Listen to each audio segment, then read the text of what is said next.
Danny Martinez had been driving long-haul trucks for 15 years when he encountered something that still makes him check his logs twice before sleeping. It was November 2019, and he was hauling a load of auto parts from Detroit to Phoenix along Interstate 40. The weather had turned nasty outside Amarillo, Texas, forcing him to pull into a truck stop for the night. The Flying J was nearly empty, except for a few scattered rigs in the back lot. Danny parked his Peterbilt in a corner spot, away from the main building's lights. He'd done this run dozens of times and knew all the stops, but something felt different that night. The usual chatter on the CB radio had died down to an eerie silence, broken only by occasional static bursts. Around 2 a.m., Danny was settling in for sleep when his CB crackled to life. A voice came through, calm and clear. "Driver in the blue Peterbilt, spot 47. You need to leave, now." Danny sat up, heart pounding. His truck was blue, and he was indeed in spot 47. He grabbed his CB handset. "Who is this? How do you know where I'm parked?" Silence. Then, "There's a man walking toward your truck. He's got something in his hand. Start your engine." Danny peered through his curtains but saw nothing in the darkness. The parking lot appeared empty. "I don't see anyone." "Who are you?" "Look at your passenger side mirror. He's crouched behind the red Freightliner 3 spots down." Danny's blood ran cold. There was indeed a red Freightliner in that exact position. He adjusted his mirror and caught a glimpse of movement. A dark figure hunched behind the other truck. The person appeared to be holding something metallic that glinted in the distant light. The voice returned. "He's been watching you for 20 minutes. Police are 15 minutes out. You need to move to the front of the truck stop near the building." Danny's hands shook as he started his engine. The diesel rumbled to life, loud in the quiet night. As he began to move, he saw the figure stand up and walk quickly toward the building, disappearing into the shadows. He pulled to the front of the truck stop and called 911. When the police arrived, they found tire tracks and footprints around his original parking spot, along with a crowbar left behind near the red Freightliner.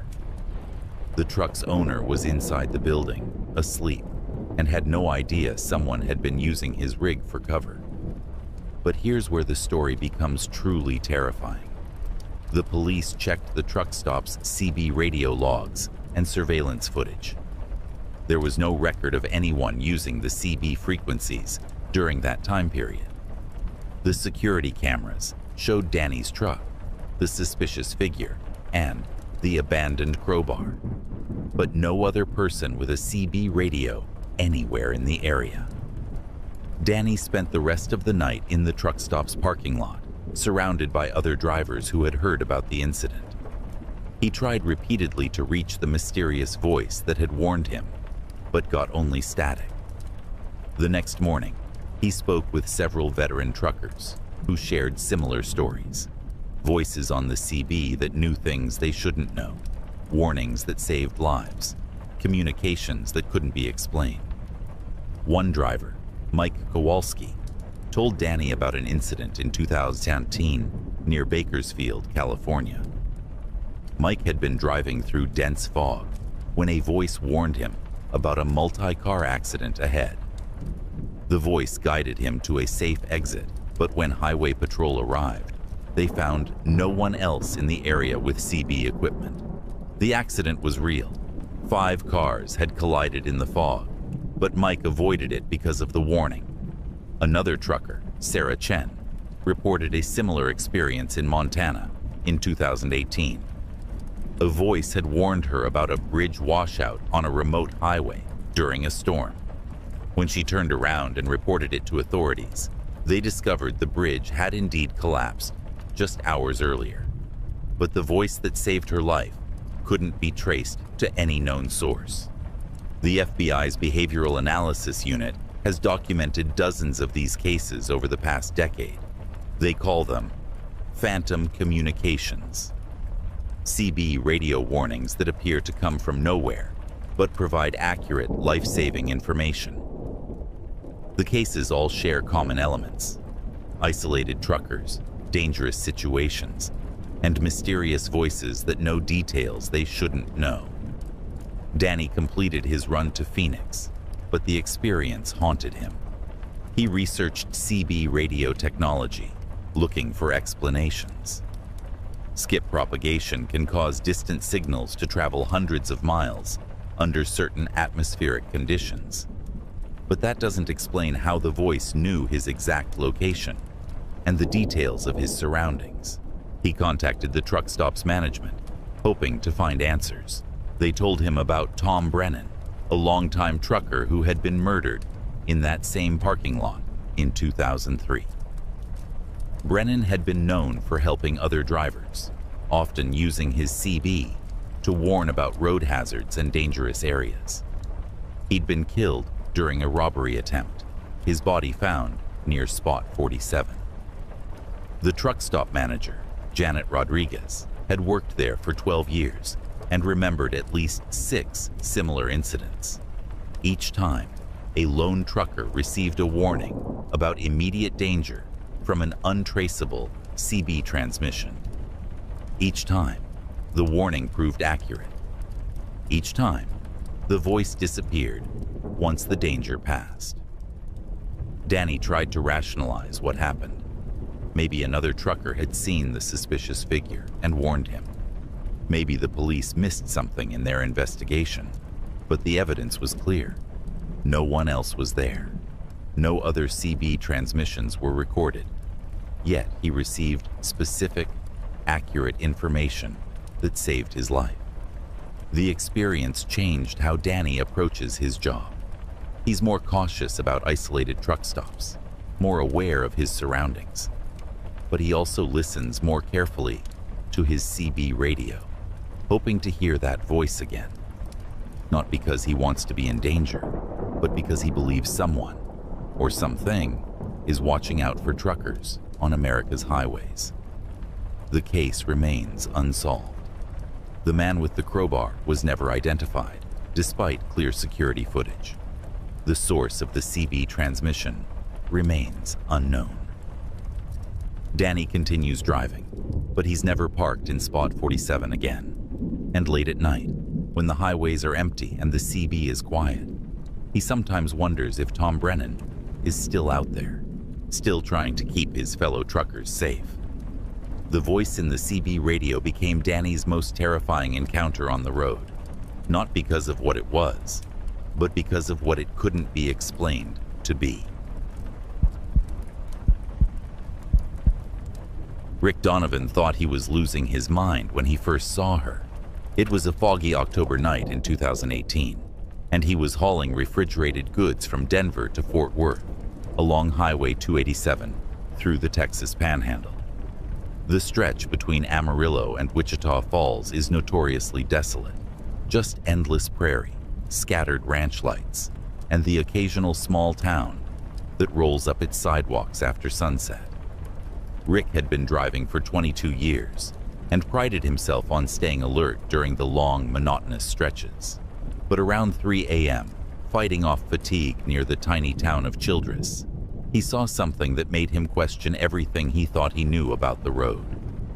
Standing on the shoulder, illuminated by his headlights, was a young woman in a white dress. She had long, dark hair and was holding what appeared to be a small suitcase. Her thumb wasn't out, but she was looking directly at his truck as he approached. Rick's first instinct was to help. It's dangerous for anyone to be stranded on this remote highway, especially a woman alone at night. He started to slow down, but something stopped him. The woman's dress was pristine white, almost glowing in the darkness. There were no other vehicles in sight, no broken down car on the shoulder. How had she gotten there? And why wasn't she wearing a jacket in the cold October night? As Rick passed her, he checked his mirrors. The woman was gone, completely vanished. No trace of her anywhere on the empty highway behind him. Rick shook his head, attributing it to highway hypnosis, that dangerous state where tired drivers start hallucinating. He'd heard of truckers seeing things that weren't there during long hauls. He grabbed an energy drink from his cooler and cranked up the radio, determined to stay focused. But 20 minutes later, there she was again. Same woman, same white dress, same suitcase. This time she was standing near a mile marker about 15 kilometers ahead of where he'd first seen her. Rick slammed on his brakes, heart pounding. He grabbed his CB radio. "Any drivers on 287 northbound, you copy? This is Big Rick in the blue Kenworth. Anyone else seeing the woman in white out here?" Static filled the cab for several seconds before a gravelly voice responded. "You mean Sarah?" "Yeah. She's been walking this highway for about 15 years now. Don't stop for her, driver. Just keep moving." "What do you mean, 15 years? Who's Sarah?" "Sarah Mitchell. Local girl. You new to this route?" Rick had been running this highway for over a decade, but he'd never heard this story. "Tell me." The voice continued. "She was a college student heading home for Christmas break in 2003. Car broke down somewhere between Childress and Quanah around midnight. Instead of staying with her vehicle, she started walking. Trucker found her 3 days later, frozen to death about 10 kilometers from where her car died. Been seeing her ever since." Rick's blood ran cold. He looked ahead and saw the woman again, this time closer to the road. As his headlights hit her, she turned and looked directly at him. Her face was pale, almost translucent, and her eyes held a desperate sadness that made Rick's stomach churn. "But that's impossible," Rick radioed back. "I can see her right now. She's real." "Real as anything out here, driver. But she ain't among the living. Most truckers who run 287 regular have seen her. Some more than others. She shows up when the weather's bad, or when someone's in trouble on this stretch." Rick drove past the woman again, hands gripping the steering wheel so tightly his knuckles went white. In his mirror, she was gone once more. He tried to reach the other driver on the CB, but got only static. The next morning, Rick stopped at a truck stop in Wichita Falls and asked around. The older drivers knew the story well. Sarah Mitchell was real. Rick found her obituary online. 20-year-old Texas Tech student died of exposure on Highway 287 during a December blizzard in 2003.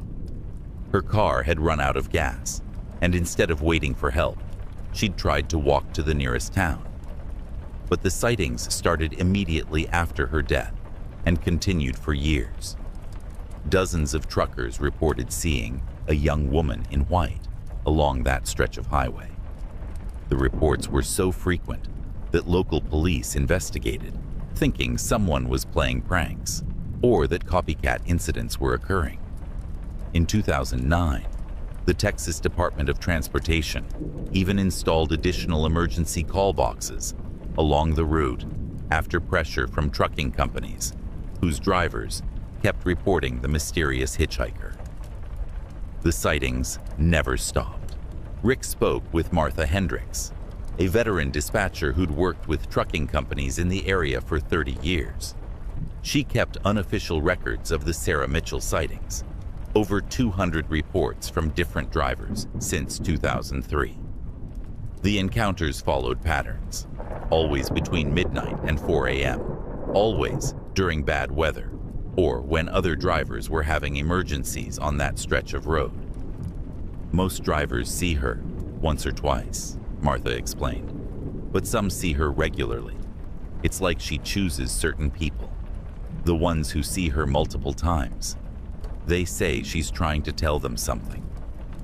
Rick didn't want to believe it, but 3 weeks later, he was running the same route when he saw Sarah again. This time, instead of just standing on the shoulder, she was pointing toward a rest area ahead.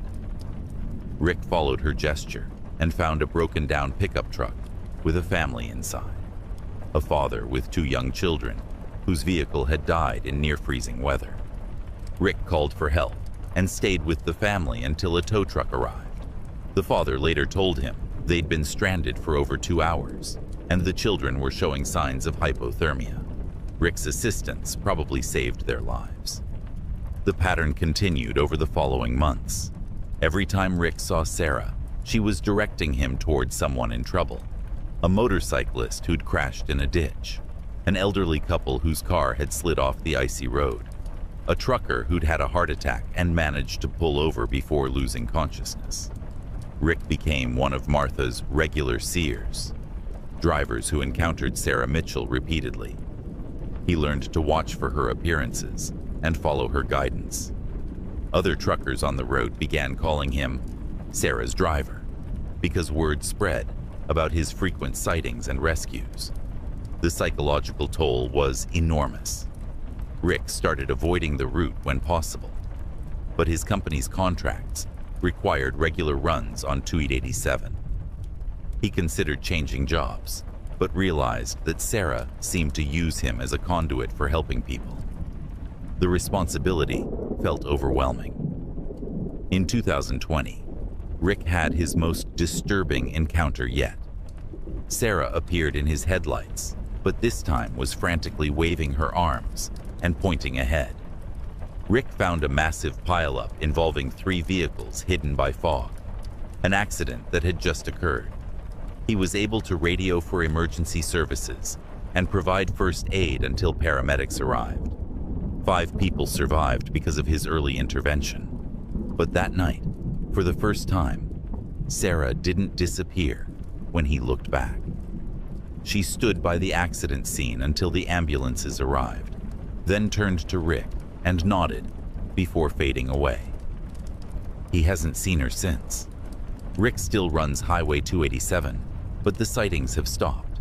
He wonders if Sarah Mitchell finally found peace, knowing that her warnings helped save the lives of strangers traveling the same dangerous road where she died. Or maybe she moved on to work through another driver, continuing her endless vigil along the lonely stretch of Texas highway. The case of Sarah Mitchell remains unexplained. Skeptics attribute the sightings to fatigue, suggestion, and coincidence. But Rick knows what he saw, and more importantly, he knows the lives that were saved because of those impossible encounters. Sometimes, the most terrifying experiences are the ones that force you to question the boundaries between life and death, between the possible and the impossible. On foggy nights when Rick drives through that stretch of Highway 287, he still watches the shoulder carefully, hoping Sarah has found her rest, but ready to help if she calls on him one more time. Jake Morrison still refuses to drive through Nebraska at night. What happened to him on Interstate 80 in March 2021 defies every logical explanation he can think of, and he's spent 2 years trying to rationalize an experience that nearly broke his sanity. Jake was hauling electronics from Sacramento to Chicago, a route he'd driven hundreds of times over his 18-year career. The weather was clear, traffic was light, and he was making good time through the endless Nebraska plains. Around 11 p.m., about 50 kilometers west of Grand Island, he started feeling drowsy and decided to pull into the next rest stop for a power nap. The Platte River Rest Area appeared in his headlights, exactly where it should be, a standard Nebraska Department of Transportation facility with the usual amenities. Jake had stopped there dozens of times before, but as he pulled into the parking area, something felt off. The place seemed unusually quiet, even for a late-night stop. He parked his Freightliner in the truck section and walked to the restroom building. The fluorescent lights flickered overhead, casting strange shadows on the concrete walls. The building was empty, which wasn't unusual for this time of night, but Jake noticed that the vending machines were humming louder than normal, an electronic drone that seemed to echo off the walls. After using the facilities, Jake returned to his truck and settled in for a 2-hour nap. He set his alarm for 1 a.m. and closed his eyes, but sleep wouldn't come. The humming from the building seemed to grow louder, almost pulsing, and there was an underlying sound he couldn't identify, like distant voices or radio static. At 12:45 a.m., Jake gave up on sleeping and decided to push through to the next major truck stop. He started his engine and pulled out of the rest area, merging back onto I-80 eastbound. The digital clock on his dashboard read 12:47 a.m. as he accelerated back to highway speed. But 15 minutes later, Jake saw the familiar blue sign, Platte River Rest Area, 1 mile. His heart skipped. That was impossible. He'd just left that rest stop and had been driving east for over 15 minutes. There was no way he could be approaching it again. Jake pulled over and checked his GPS. According to the device, he was exactly where he should be, about 65 kilometers east of where the rest stop should be located. But the sign was real, and ahead in his headlights, he could see the same rest area he'd just left. Confused but curious, Jake pulled into the facility again. Everything looked identical. Same building, same parking layout, same flickering lights. But now there were other vehicles, a red pickup truck, a white sedan, and a motorcycle parked near the building. Jake hadn't seen any of these vehicles during his first stop. He walked to the building again, hoping to find someone who could explain what was happening. Inside, he found 3 people: an elderly man washing his hands at the sink, a middle-aged woman buying coffee from a vending machine, and a young motorcyclist studying a road map under the harsh fluorescent lights. Jake approached the elderly man. "Excuse me, but how long have you been here?" The man looked up with confused eyes. "I'm not sure. I stopped to rest, but I can't seem to find the exit back to the highway. Every time I try to leave, I end up back here." The woman overheard and turned around. "You too? I've been trying to get back on the interstate for over an hour. My GPS keeps saying I'm in the right place, but the on-ramp just leads me in a circle." The motorcyclist joined the conversation. "Same here. I've tried leaving 3 times. I keep ending up back in this parking lot. It's like this place won't let us go." Jake felt a chill run down his spine.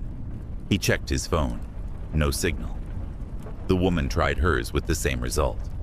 The elderly man said his cell phone had stopped working the moment he'd pulled into the rest area. "What time did you all arrive?" Jake asked. "Around midnight," the woman replied. "Same here," said the motorcyclist. "Maybe 11:45. The elderly man nodded. "Just before midnight." Jake looked at his watch. 1:23 a.m. According to his timeline, he should have been driving for over 30 minutes since leaving this place the first time. But here he was, back where he started, with 3 other people who claimed to be trapped in the same loop. They decided to leave together, following each other in a convoy. Jake led in his truck, followed by the pickup, the sedan, and the motorcycle. They drove toward the on-ramp, merged onto what appeared to be I-80 eastbound, and drove for exactly 12 minutes before seeing the same blue sign, Platte River Rest Area, 1 mile. This time, Jake didn't stop. He drove past the exit, but the highway ahead simply ended in darkness. Not construction barriers, not a road closure, just absolute blackness where the pavement should continue. Jake slammed on his brakes and looked in his mirrors. The other vehicles had stopped behind him, their headlights illuminating nothing but void. With no choice but to turn around, the convoy returned to the rest area. This time, they all gathered in the building to discuss their situation.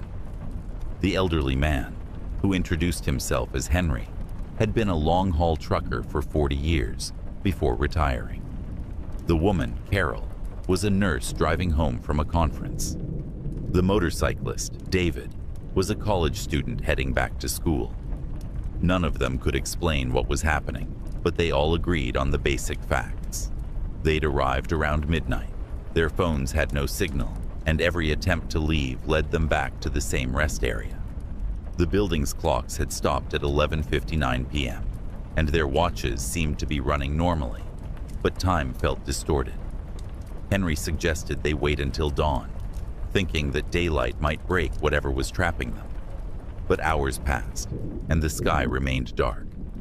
Jake's watch showed 4:30 a.m., but there was no hint of sunrise on the horizon. At 5:15 a.m. by Jake's watch, Carol made a disturbing discovery. She'd been keeping a written log of their experiences, noting the time of each escape attempt. According to her notes, they'd tried to leave 17 times over the past 5 hours, but Jake could only remember 5 or 6 attempts. David found something even more unsettling. He'd been taking photos with his phone's camera. The device worked fine except for the cellular and GPS functions. When he showed them the pictures, they revealed impossible images. The rest area building appeared different in each photo, sometimes larger, sometimes with different architectural details. And in some pictures, there were people in the background that none of them remembered seeing. By 6 a.m., panic was setting in. Henry suggested they try leaving in different directions. Maybe only the eastbound ramp was affected. Carol tried the westbound entrance, while David attempted to drive cross-country through the prairie grass. Both returned within minutes, reporting that their routes had somehow curved back to the rest area parking lot. Jake decided to try something different. Instead of attempting to leave by vehicle, he walked to the edge of the rest area property and kept going on foot. He walked what felt like several kilometers into the Nebraska grassland. But when he looked back, the rest area building appeared to be the same distance away as when he'd started. When he tried to return, he found himself back at the parking lot within minutes, even though the walk out had taken much longer. At 7:22 a.m., something changed. The humming from the building stopped abruptly, and Jake's phone showed a single bar of signal. The other travelers' devices came back online simultaneously. Carol's GPS started working again, showing their correct location on I-80. They decided to leave immediately, before whatever had trapped them could resume. This time, when they drove toward the on-ramp, the highway continued normally into the distance. Jake's convoy reached Grand Island without incident, and they all parted ways at a truck stop, exchanging contact information and promising to stay in touch. Jake completed his run to Chicago, but the experience haunted him. He researched the Platte River rest area and found something disturbing. The facility had been closed for renovation from February 15th to March 30th, 2021. According to the Nebraska Department of Transportation, the rest area should have been completely inaccessible during Jake's March 18th experience. He contacted Carol and David, who confirmed they'd had the same realization. Henry's phone number was disconnected, and attempts to trace him through trucking companies came up empty. It was as if Henry had never existed. Jake drove past the Platte River rest area several times over the following months, during different times of day and night. The facility appeared normal, with regular traffic and functioning amenities, but he never stopped there again. In September 2021, Jake received a call from Carol. She'd been researching their experience and found online forum posts from other travelers describing similar incidents at various rest stops across the Midwest. The stories followed the same pattern: nighttime arrivals, technological malfunctions, inability to leave, and encounters with other trapped travelers who couldn't be traced afterward. The most disturbing discovery was a post from 2019 describing an identical experience at the Platte River rest area. The author mentioned being trapped with an elderly trucker named Henry and 3 other people. But when Jake tried to contact the forum user, the account had been deleted.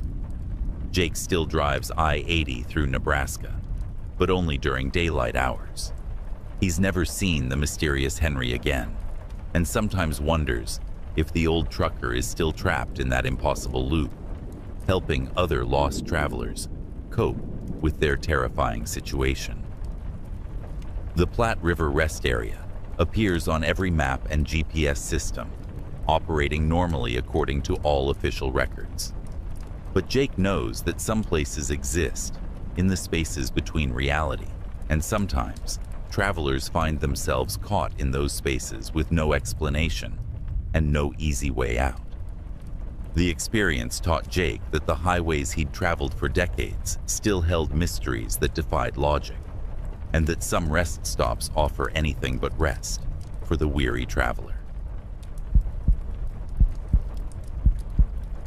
Marcus Thompson learned to fear his own rearview mirror during a nightmare run through Montana in December 2020. What started as a routine haul from Seattle to Minneapolis became a psychological nightmare that still makes him question what's real and what isn't on America's loneliest highways. Marcus was hauling medical supplies in his red Kenworth, fighting through a brutal snowstorm on Interstate 94 near the North Dakota border. Visibility was near zero, and he was crawling along at barely 40 kilometers per hour when he noticed headlights in his mirrors. Another truck had pulled up behind him, matching his speed exactly. At first, Marcus was relieved. Convoy driving in bad weather was common sense. Truckers looking out for each other on dangerous roads. The truck behind him appeared to be a dark-colored Peterbilt, though the snow made it difficult to see clearly. Marcus tried reaching the driver on CB Channel 19. "Driver in the dark, Pete behind me, you copy? This is Red Dog in the red Kenworth." No response. Marcus tried again on channels 17 and 21, but got only static. He wasn't too concerned. Maybe the other driver's radio was broken, or he was focused on the treacherous driving conditions. For the next hour, the Peterbilt stayed exactly 50 meters behind Marcus, never getting closer, never falling back. When Marcus slowed down for particularly bad patches of road, the truck behind him slowed down. When Marcus sped up slightly, the Peterbilt matched his speed perfectly. The driver's dedication to maintaining that precise distance was impressive, but also oddly unsettling. Around 2 a.m., Marcus pulled into a truck stop near Miles City to fuel up and grab coffee. The storm was getting worse, and he needed a break from the white-knuckle driving. As he pulled into the diesel lanes, he checked his mirrors for the Peterbilt, expecting to see it follow him into the truck stop. The truck wasn't there. Marcus looked around the parking lot, thinking maybe the driver had chosen a different entrance or was parking elsewhere. But the truck stop was nearly empty. Just his Kenworth, 2 other rigs parked far from the fuel island, and a few cars near the building. The dark Peterbilt that had been following him for over an hour had simply vanished. Marcus fueled up and went inside for coffee, asking the clerk if he'd seen another truck pull in recently. The young man behind the counter, who had a clear view of the entire lot, said no other trucks had arrived in the past 2 hours. Confused but not alarmed, Marcus returned to his truck and merged back onto I-94. The storm was still raging, but visibility had improved slightly. Within 10 minutes of leaving the truck stop, the headlights appeared in his mirrors again. Same truck, same following distance, same perfect synchronization with his driving. This time, Marcus was determined to make contact. He tried every CB channel, used his air horn to signal the truck behind him, and even flashed his brake lights. No response. The Peterbilt continued its robotic following pattern, maintaining that exact 50-meter distance no matter what Marcus did. As dawn approached, the storm began to clear, and Marcus could see the truck behind him more clearly. What he saw made his blood run cold. The Peterbilt appeared to be in perfect condition. No road salt, no snow buildup on the cab or trailer, no ice on the windshield. It looked like it had just driven off a dealer's lot, despite spending hours in the same blizzard that had covered Marcus's truck with ice and grime. But that wasn't the most disturbing part. Marcus couldn't see a driver. The cab appeared empty. No silhouette behind the wheel, no movement in the driver's seat, nothing to indicate a human presence. Yet the truck continued following him with mechanical precision, responding to every change in his speed and direction. Marcus pulled over at the next rest area, his hands shaking as he parked. He watched in his mirrors as the Peterbilt stopped exactly 50 meters behind him, on the shoulder. Marcus sat in his cab for 10 minutes, waiting to see if a driver would emerge from the mysterious truck. Nothing. The Peterbilt sat motionless, engine running, but no one got out. Marcus grabbed a flashlight and walked back toward the truck, his boots crunching in the snow. As he got closer, he could see that the cab was indeed empty. The driver's seat was vacant, and there was no one visible in the sleeper berth. But the engine was running, the headlights were on, and the truck showed no signs of damage or malfunction. When Marcus reached the passenger side and tried to look through the window, something impossible happened. The truck slowly began moving forward, even though there was clearly no one behind the wheel. Marcus jumped back as the Peterbilt pulled back onto the highway and resumed its position, 50 meters behind his parked Kenworth. Marcus ran back to his truck and called 911, but his cell phone had no signal in the remote area. He tried his CB radio, desperately calling for any driver who might be in the area. Finally, a trucker about 30 kilometers ahead responded. "This is Moondog eastbound on 94. Go ahead, Red Dog." "Moondog, I need you to do me a favor. I'm being followed by a driverless truck. I know how that sounds, but I need you to watch for us when we pass your location. Dark Peterbilt, about 50 meters behind a red Kenworth." "Copy that, Red Dog. I'll keep an eye out." Marcus pulled back onto the highway, and the Peterbilt immediately resumed following him. 20 minutes later, Moondog's voice crackled over the CB. "Red Dog, I see your Kenworth passing my location now. But brother, there's no truck behind you. Your trailer's clear, and I don't see any other headlights in either direction." Marcus checked his mirrors frantically. The Peterbilt was still there, maintaining its perfect following distance. "Moondog, are you sure? I'm looking at it right now in my mirrors." "Red Dog, I'm looking right at you through my windshield. You're running solo out there." The conversation continued for several minutes, with Moondog insisting he saw only Marcus's truck, while Marcus could clearly see the Peterbilt following him. They arranged to meet at the next truck stop to figure out what was happening. At the truck stop, Marcus pulled into a parking space and watched the Peterbilt park 50 meters away in an empty area of the lot. Moondog pulled in a few minutes later and walked over to Marcus's truck. "Where's this phantom truck you were talking about?" Moondog asked. Marcus pointed to the Peterbilt. "Right there. Dark blue Pete, about 6 years old." Moondog looked in the direction Marcus was pointing and saw nothing but empty pavement. "There's nothing there, brother. Just snow and parking lot."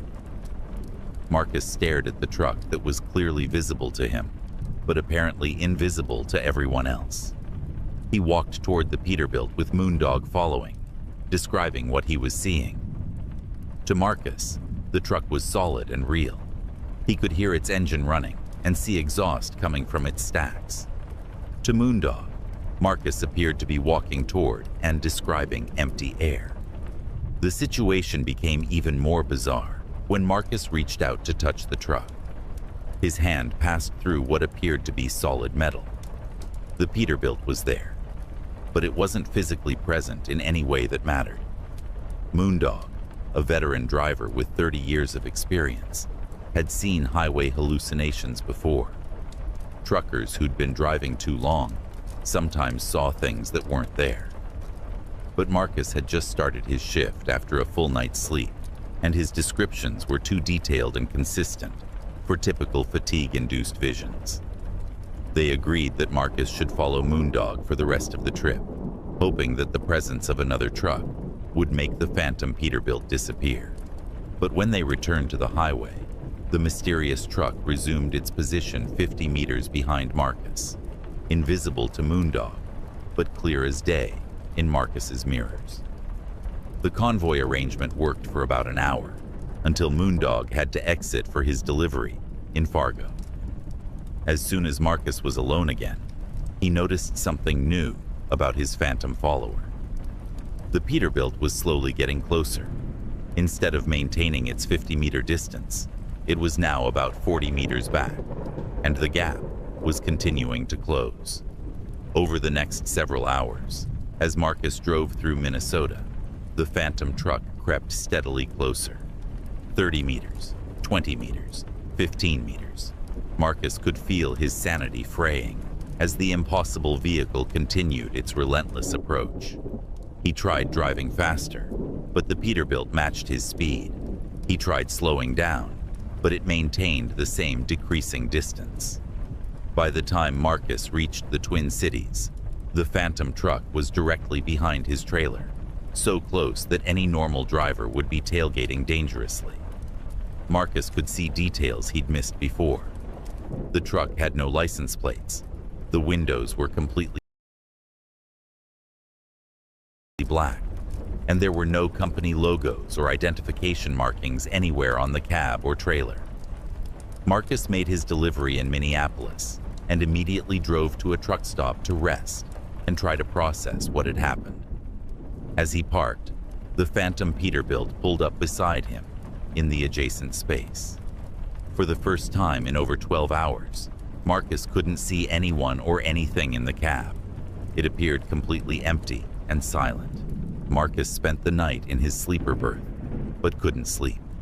Every time he looked out his window, the phantom truck was there, dark and motionless. Around 6 a.m., he decided to start his return trip to Seattle, hoping the phantom would disappear once he left the area. But as soon as Marcus pulled out of the truck stop, the Peterbilt started following him again. This time, it stayed directly behind his trailer, matching his every move with impossible precision. The psychological pressure was unbearable. Marcus felt like he was being hunted by something that shouldn't exist. The return trip became a blur of terror and exhaustion. The phantom truck followed Marcus across Minnesota, through the Dakotas and into Montana. Other drivers on the CB couldn't see it. Rest stop cameras didn't record it, and way station officers looked at Marcus strangely when he mentioned being followed by a driverless truck. Only when Marcus crossed into Washington State did the Peterbilt finally disappear. He was climbing through the Cascade Mountains when he realized his mirrors showed only the normal traffic behind him. The phantom convoy had ended as mysteriously as it had begun. Marcus never drove that route again. He requested different assignments and eventually left long-haul trucking altogether, taking a local delivery job that kept him close to home. He researched phantom vehicle sightings and found dozens of similar reports from drivers across the country, mysterious trucks that followed them for hundreds of kilometers before vanishing without explanation. The most disturbing discovery was a forum post from 2018 describing an identical experience on I-94 in Montana. The driver reported being followed by a dark Peterbilt that gradually moved closer over several hours before disappearing near the Washington border. The post was dated exactly 2 years before Marcus's encounter, and the details matched perfectly.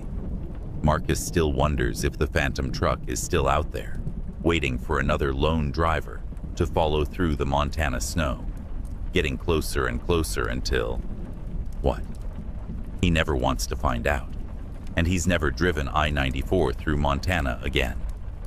Some roads, Marcus learned, have their own rules about who travels them and what follows behind in the darkness.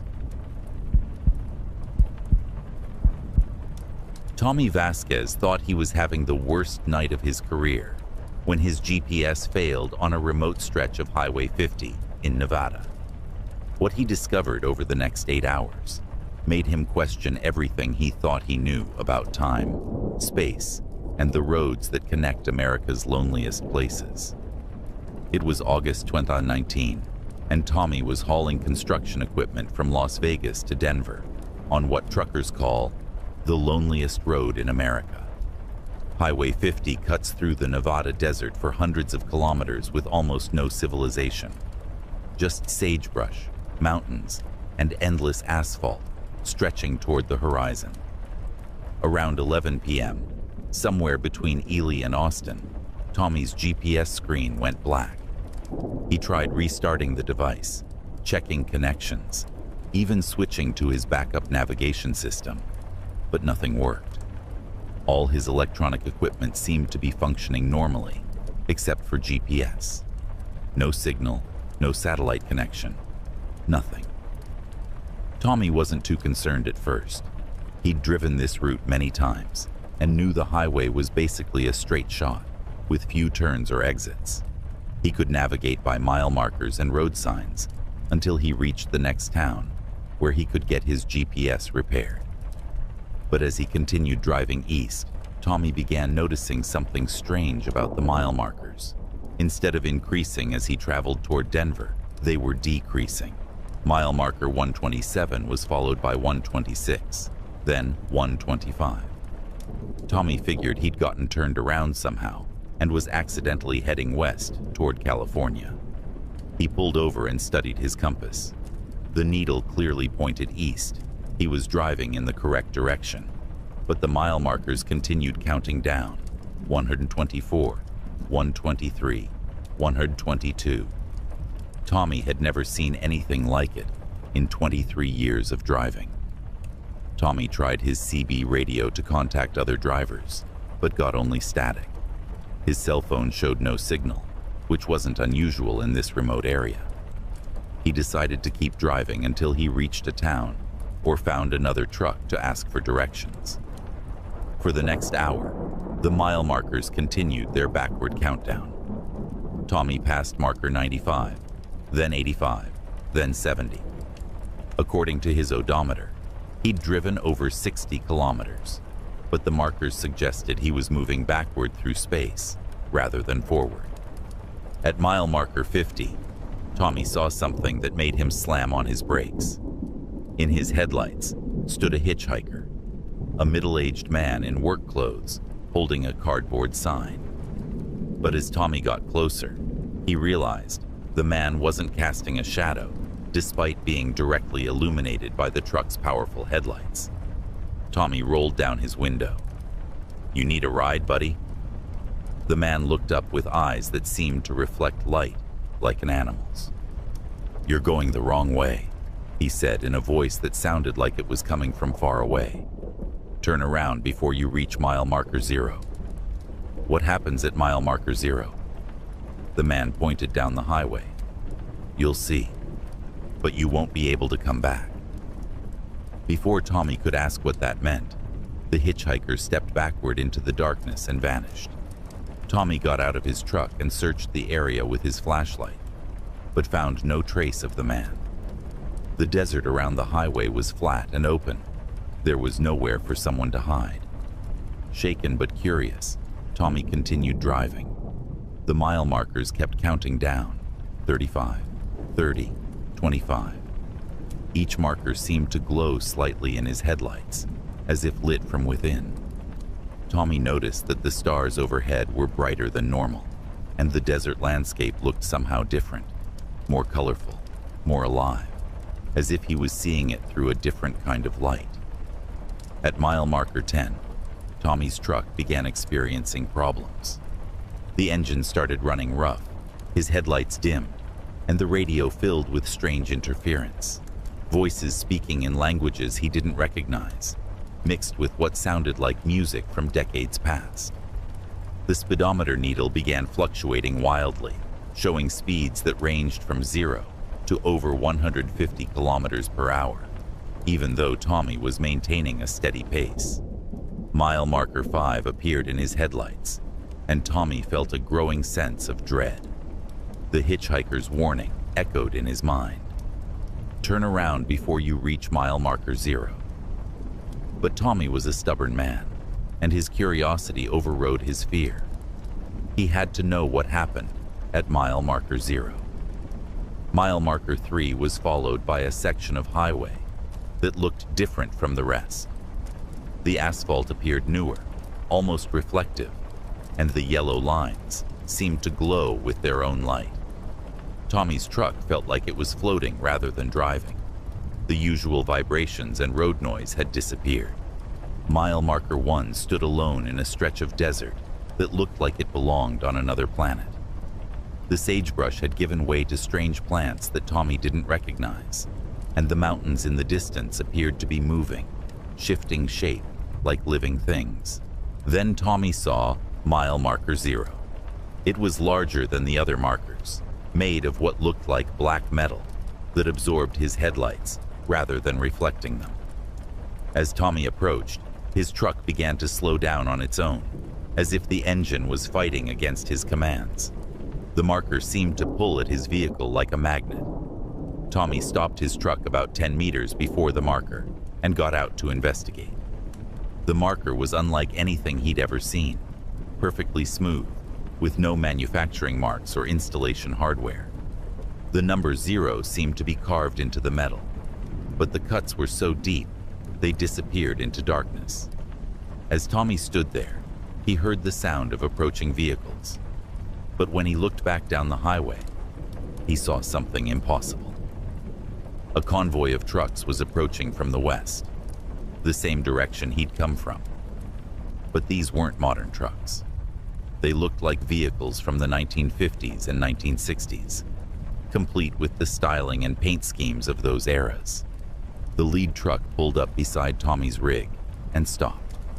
The driver rolled down his window, an elderly man wearing clothes that matched his vintage truck. "You picked a bad night to get lost, son," the old driver said.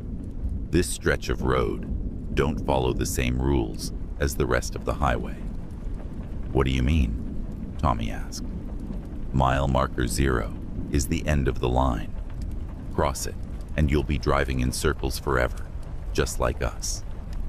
We've been trying to find our way back to the real highway for, well, time don't work the same way here." The old driver gestured to the other trucks in his convoy. "Jimmy there has been driving since 1963. Says he was hauling cattle to Denver when he got turned around on this same stretch. Maria's been here since the 1980s. Computer malfunction led her off the main road. We're all trying to find our way home." Tommy looked at the other trucks and their drivers. Each vehicle was from a different era, and the drivers all had the same lost, desperate look in their eyes. They'd been trapped on this impossible stretch of highway for decades, maybe longer.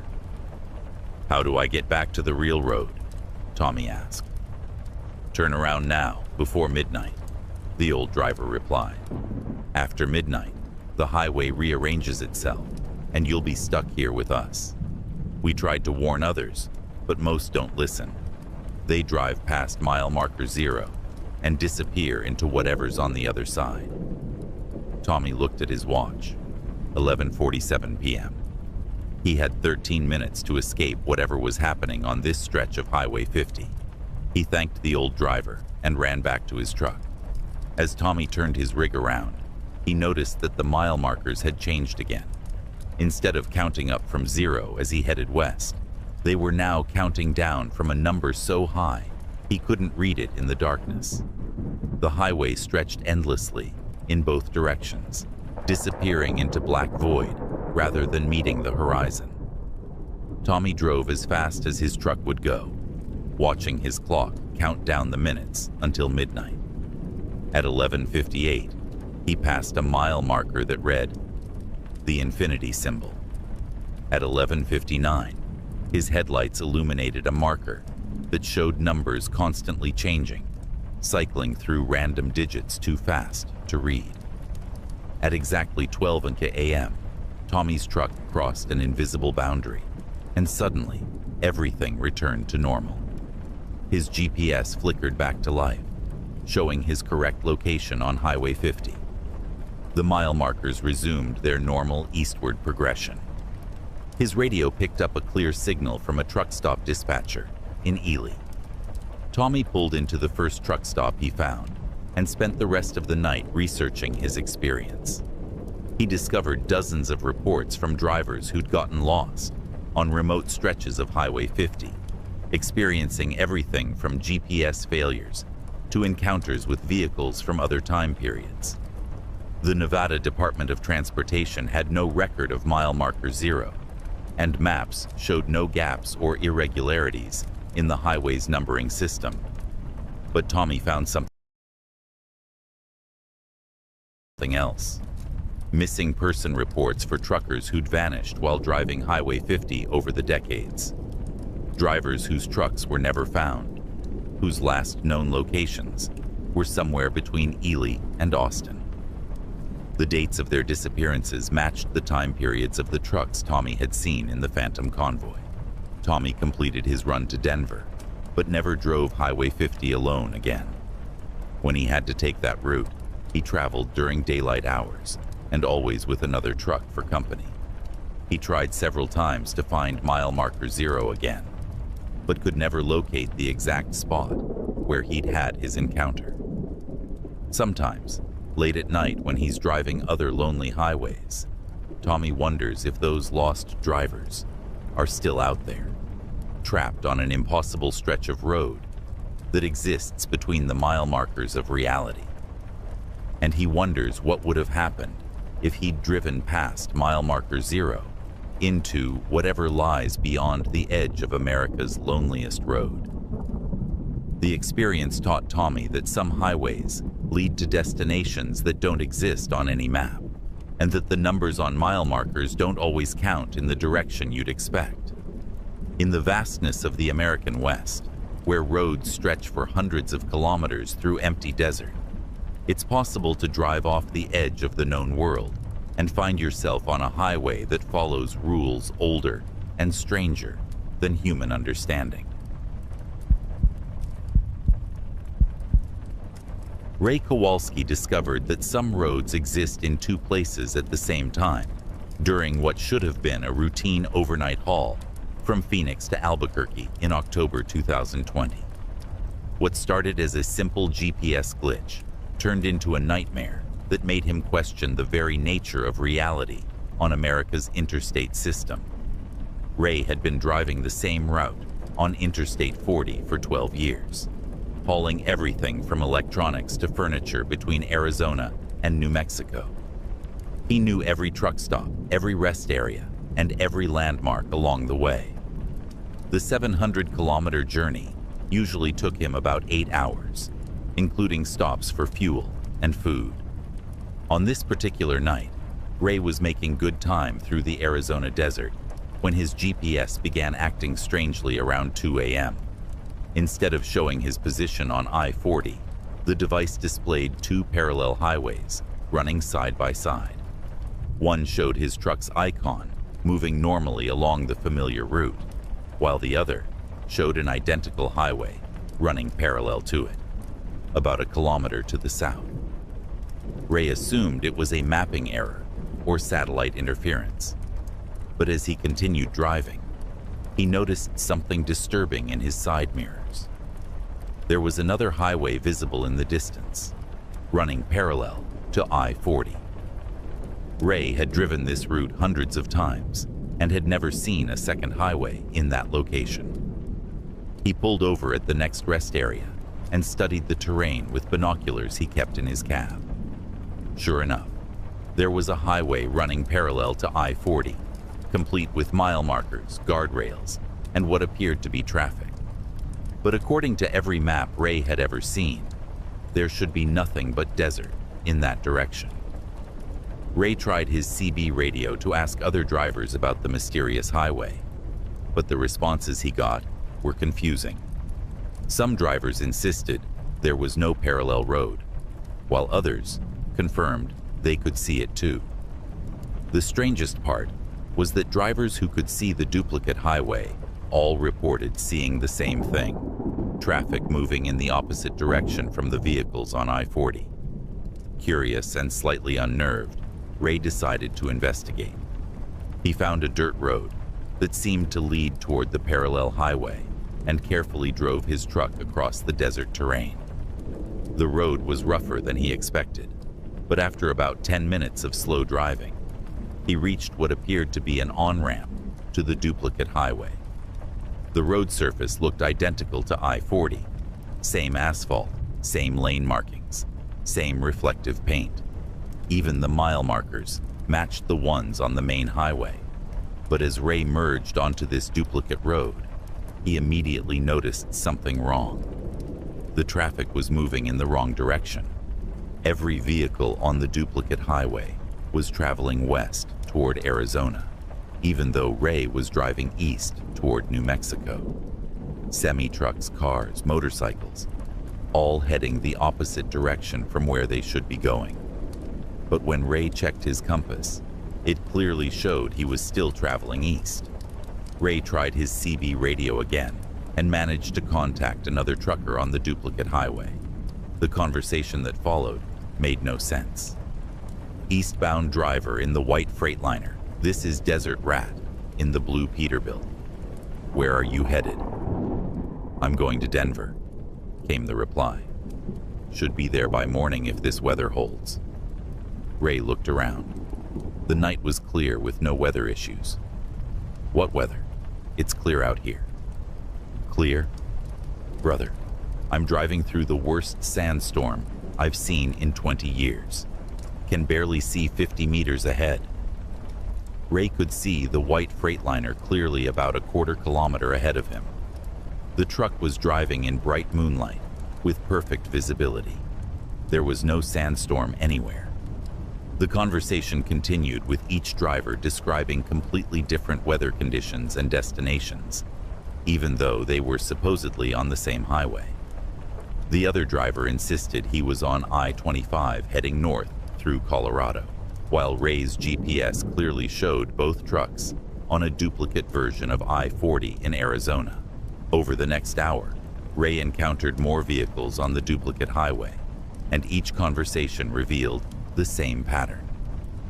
Every driver believed they were on a different road, traveling to different destinations, experiencing different weather conditions. But Ray could see them all clearly, driving in the same direction he was, on what appeared to be an exact copy of I-40. The most disturbing discovery came when Ray passed a rest area on the duplicate highway. The facility looked identical to the Meteor Crater rest area on I-40, complete with the same buildings, parking layout, and signage. But the people using the rest area were different. Ray could see families, truckers, and travelers who looked like they were from different time periods. Some were dressed in clothing from the 1980s, others from the 1990s. Their vehicles matched their apparent time periods. Older car models, vintage trucks, even some vehicles Ray hadn't seen on the road in decades. But all these people and vehicles appeared solid and real, not ghostly or transparent. Ray parked at the duplicate rest area and approached a family loading luggage into a station wagon that looked like it was from 1987. When he tried to speak to them, they looked right through him as if he wasn't there. He could see them clearly and hear their conversations, but they couldn't see or hear him. A trucker from the 1990s was refueling a truck that Ray recognized as a model that had been discontinued for 15 years. Ray tried to communicate with the driver, but got the same result. The man couldn't see or hear him, even when Ray was standing right next to him. Ray realized he was somehow existing in a parallel version of the rest area, able to observe the people from different time periods, but unable to interact with them. The implications were terrifying. Was he stuck in some kind of temporal duplicate of I-40, watching echoes of travelers from the past? Ray returned to his truck and continued driving on the duplicate highway, hoping to find a way back to the real I-40. But every exit ramp he tried led to empty desert or looped back to the same highway. His GPS continued showing two parallel roads, but now Ray couldn't tell which one was real. and which was the duplicate. Around 5 a.m., Ray encountered something that nearly made him lose his sanity. In the distance, he could see his own truck approaching from the opposite direction. Not a similar truck, his exact truck, same model, same paint job, same company logos. As the truck got closer, Ray could see himself behind the wheel, looking confused and frightened. The duplicate Ray was driving in the opposite direction, apparently seeing the same things the real Ray was experiencing. When the trucks passed each other, both versions of Ray stared at each other in shock.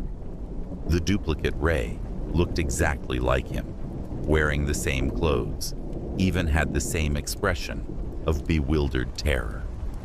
Ray tried to follow his duplicate, but the truck disappeared around a curve and never reappeared.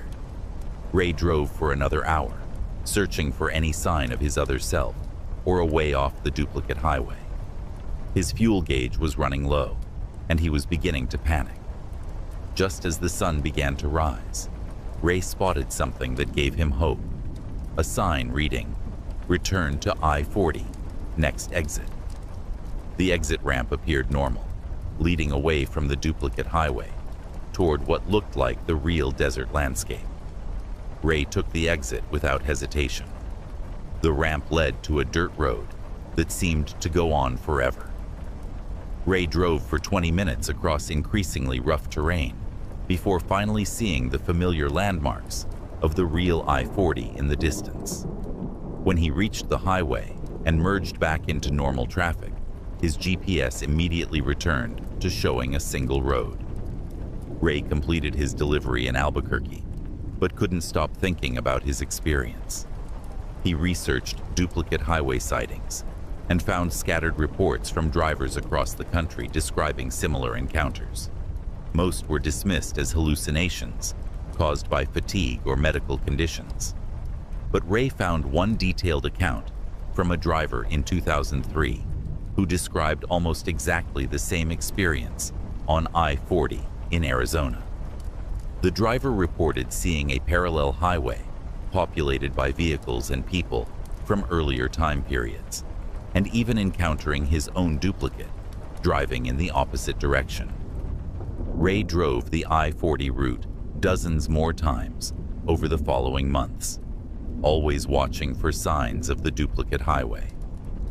He never saw it again, but sometimes, late at night when he's driving through the Arizona desert, he wonders if there's another version of himself out there, still trapped on that impossible parallel road, trying to find his way back to reality. The experience taught Ray that America's highway system might be more complex than anyone imagines, that some roads exist in multiple versions simultaneously, each populated by travelers from different times and places. And somewhere out there, on a highway that looks exactly like I-40, but isn't quite the same, there might be duplicate versions of every driver who's ever gotten lost in the vastness of the American Southwest. Ray still drives long-haul routes, but he's more careful about trusting his GPS and more aware of the roads that run parallel to his route. Because sometimes, Ray learned, the highway you're driving on isn't the only version of that highway that exists, and taking the wrong exit might lead you to a road where you meet yourself coming the other way. Brian Matthews learned that some way stations measure more than just the weight of your cargo during a haul from Portland to Salt Lake City in September 2021. What happened at a routine inspection stop on Interstate 84 in Oregon changed his understanding of what government facilities actually monitor on America's highways. Brian was hauling computer equipment in his silver Mack truck, running slightly behind schedule due to construction delays near the Dalles. It was around 10 p.m. when he saw the familiar blue sign. All commercial vehicles must stop. Way station 2 miles. Brian had been through this particular way station dozens of times over his 15-year career and knew the routine by heart. But as he approached the facility, something seemed different. The usual floodlights that illuminated the way station were dimmer than normal, casting strange shadows across the inspection bays. The electronic signs that typically displayed open or closed were completely dark, showing no information at all. Brian pulled into the right lane and slowed down as he approached the scales. The way station appeared to be open. There were other trucks ahead of him going through the inspection process. But the facility looked older than he remembered, with equipment and signage that seemed outdated by at least 20 years. A uniformed officer waved Brian onto the scales. The man was wearing what appeared to be a standard Department of Transportation uniform, but something about him seemed off. His movements were too precise, almost robotic, and his face showed no expression, despite the late hour and obvious fatigue that Brian himself was feeling. "Step out of your vehicle and bring your logbook and registration," the officer instructed in a monotone voice. Brian complied, grabbing his paperwork from the cab. As he walked toward the inspection office, he noticed that the other trucks going through the way station were all older models, trucks from the 1990s and early 2000s that he rarely saw on the road anymore. The drivers looked tired and confused, moving through the inspection process like sleepwalkers. Inside the inspection office, Brian was directed to a counter where another officer began examining his documents. The office looked like it hadn't been updated in decades. Old computers with CRT monitors, filing cabinets that belonged in a museum, and fluorescent lights that flickered constantly. "Purpose of your trip?" the officer asked, even though this information was clearly documented in Brian's logbook. "Delivering computer equipment to Salt Lake City," Brian replied. The officer typed something into his ancient computer, the keys clicking loudly in the quiet office. "How long have you been driving this route?" "About 8 years, regularly." "Have you noticed any changes in your sleep patterns? Unusual dreams? Memory gaps?" Brian was taken aback by the odd questions. In 15 years of trucking, no DO'd officer had ever asked him about his sleep or dreams during a routine inspection. "No, nothing like that." "Is there a problem with my paperwork?" The officer didn't answer, continuing to type on his computer. The screen was angled away from Brian, but he could catch glimpses of what appeared to be a detailed form with hundreds of fields, far more complex than any DOT inspection form he'd ever seen. "Have you experienced any lost time while driving? Periods where you can't remember how you got from one location to another?" "What kind of questions are these? I just need to get my truck weighed and continue to Salt Lake City." The officer looked up for the first time, and Brian noticed something disturbing about his eyes. They were completely black. No iris, no pupil, just solid black orbs that seemed to absorb light rather than reflect it. "Please answer the questions, Mr. Matthews." Brian felt a chill run down his spine. He hadn't given the officer his name, and the man hadn't looked at his driver's license or registration closely enough to read it. "How do you know my name?" "It's on your paperwork," the officer replied, but Brian could see his documents sitting untouched on the counter. Brian looked around the office and noticed that the other drivers who had been there when he arrived were gone. He was alone with the strange officer, and the office suddenly felt much larger than it had when he'd entered. The walls seemed to stretch away into darkness, and the fluorescent lights were dimming. "I think there's been a mistake," Brian said, reaching for his paperwork. "I need to get back on the road." The officer's hand shot out with inhuman speed, grabbing Brian's wrist. The grip was ice cold and impossibly strong. "The inspection isn't complete. We need to examine your cargo." Brian tried to pull away, but the officer's grip tightened. "My cargo? It's just computers. They're all documented and sealed." "Not that cargo," the officer said, his voice taking on an electronic quality. as if it was being processed through some kind of synthesizer. The cargo you're not aware you're carrying. Brian managed to break free from the officer's grip and ran toward the door. But when he reached what should have been the exit, he found himself in a long corridor lined with metal doors. The corridor stretched into darkness in both directions, with no sign of the way out. Behind him, Brian could hear the officer's footsteps, but they sounded wrong, like metal clicking against concrete rather than shoe leather.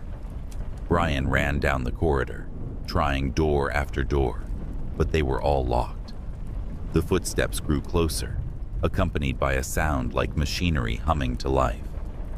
Finally, Brian found an unlocked door and burst through it, expecting to find himself outside near his truck. Instead, he was in another room filled with monitoring equipment. Dozens of screens showing highways from aerial views, with individual vehicles highlighted and tracked. Brian recognized some of the roads as routes he traveled regularly. A technician in a white coat looked up from one of the monitors. Like the officer, his eyes were completely black. Subject 447 has become aware of the monitoring process, he said into a headset microphone. Subject 447? Brian asked. What are you talking about? The technician pointed to one of the monitors showing Interstate 84. A silver truck was highlighted with a tracking indicator, and data was streaming across the screen. Coordinates, speed, route history, and dozens of other parameters Brian couldn't understand. Your truck has been equipped with monitoring devices for the past 3 years, the technician explained in the same emotionless tone as the officer. Every route you drive, every stop you make, every conversation you have is recorded and analyzed. Brian stared at the screen showing his truck. According to the display, the vehicle was currently stationary at the weigh station, but the data showed impossible readings. Negative fuel consumption, speeds exceeding any truck's capabilities, and locations that included coordinates for places that shouldn't exist. This is insane, Brian said. You can't just monitor people without their consent. This is illegal. Consent was obtained through your participation in the highway system, the technician replied. Every time you use an interstate highway, you agree to monitoring for national security purposes. Brian tried to process what he was hearing. National security? I haul computer equipment and furniture. What possible national security interest could there be in monitoring me? The technician turned back to his monitors. Some cargo moves itself. Some routes exist only when needed. Some drivers carry passengers they never see. The highway system serves purposes beyond transportation. On one of the screens, Brian saw something that made his blood run cold. The monitor showed the interior of his truck's cab, with a clear view of the driver's seat. But sitting in the passenger seat was a figure Brian had never seen before. A person in dark clothing, whose face was obscured by shadows. Who is that? Brian demanded. Your passenger.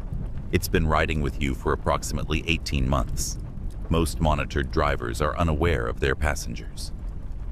Brian remembered the DOT officer's questions about memory gaps and lost time. Over the past year and a half, he had experienced periods where he couldn't quite remember portions of his drives, stretches of highway that seemed to pass in a blur, rest stops he couldn't recall visiting, conversations on the CB radio that felt like dreams.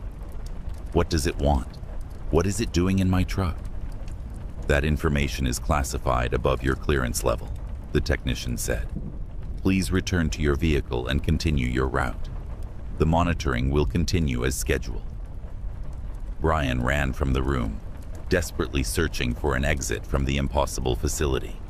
He found himself in a maze of corridors and rooms, filled with equipment he didn't recognize.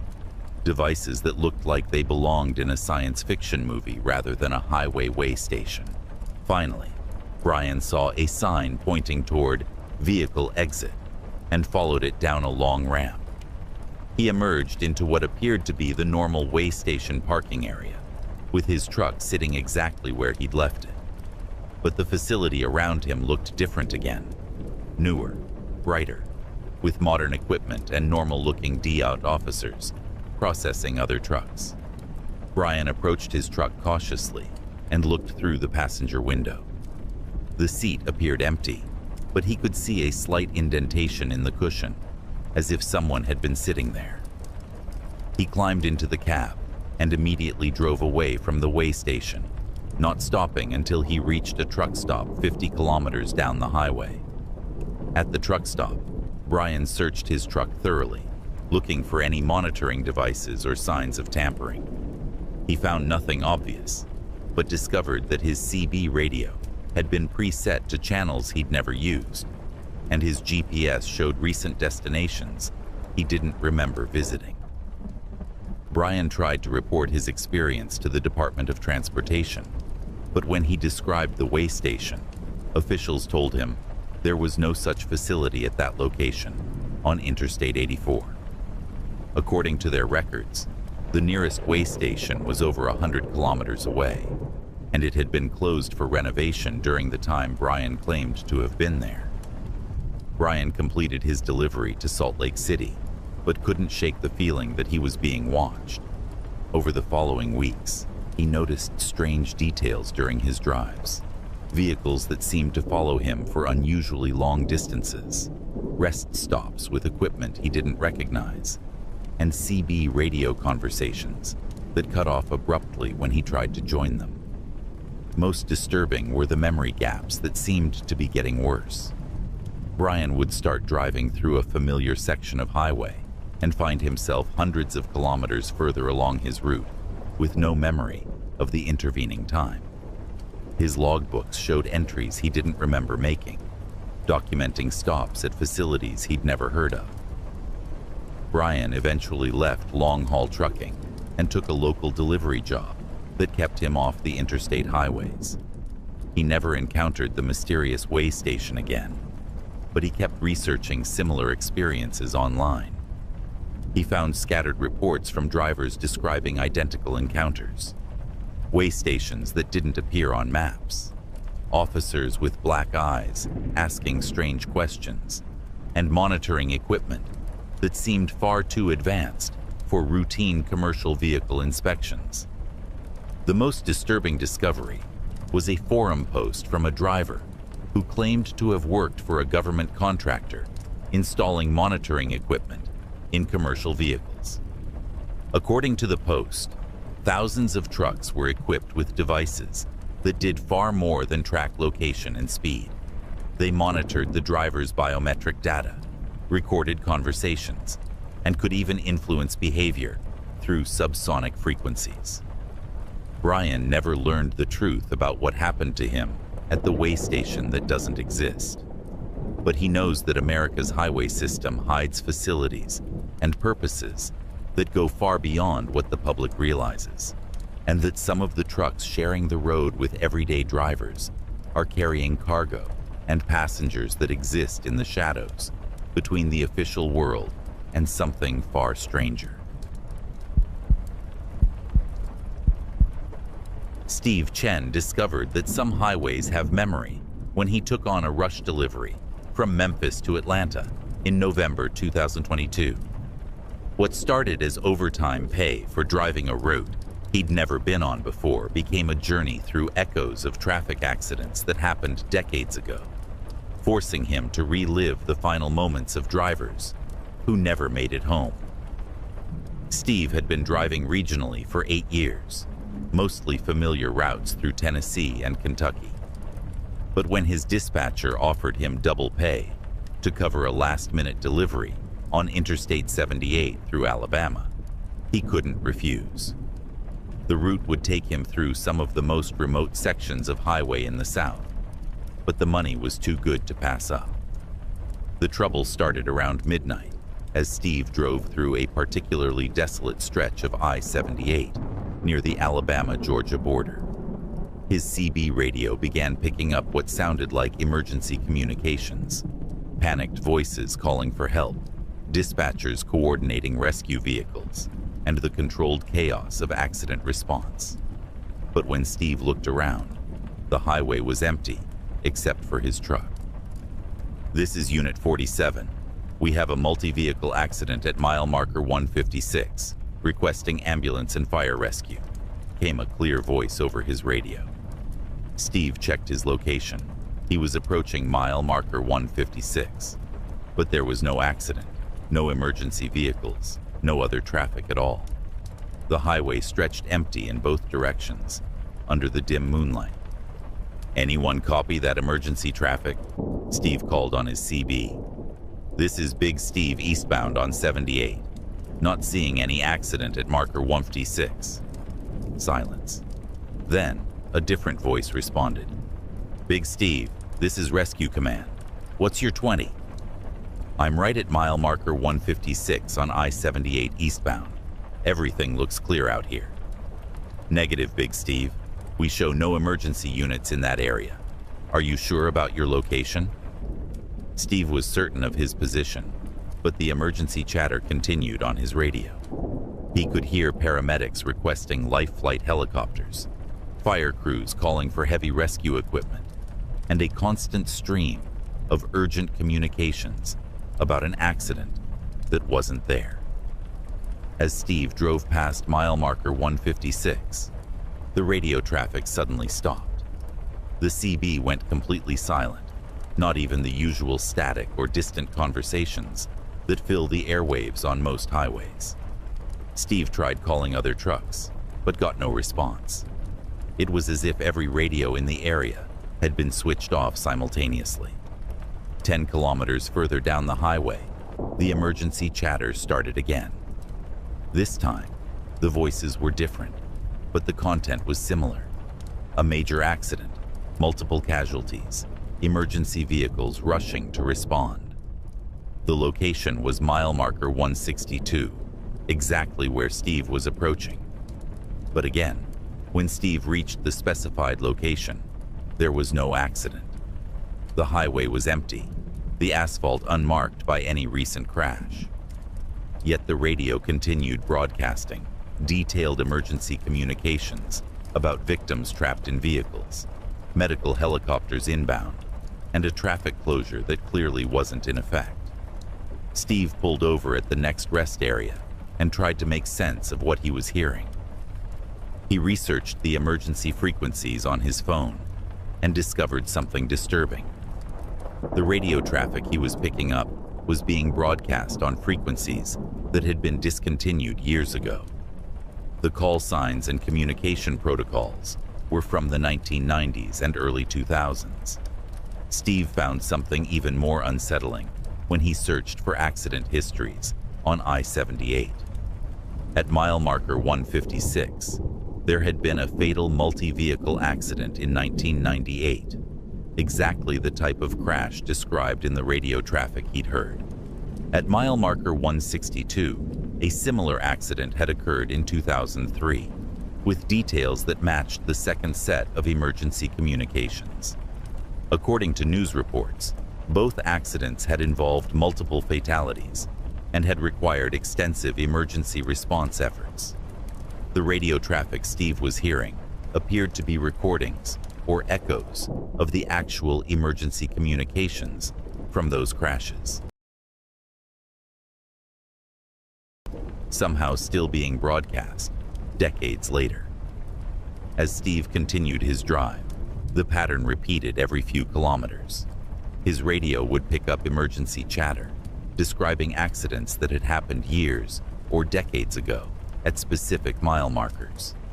Each set of communications was historically accurate, describing real crashes that Steve could verify through online accident reports and news archives. The psychological impact was overwhelming.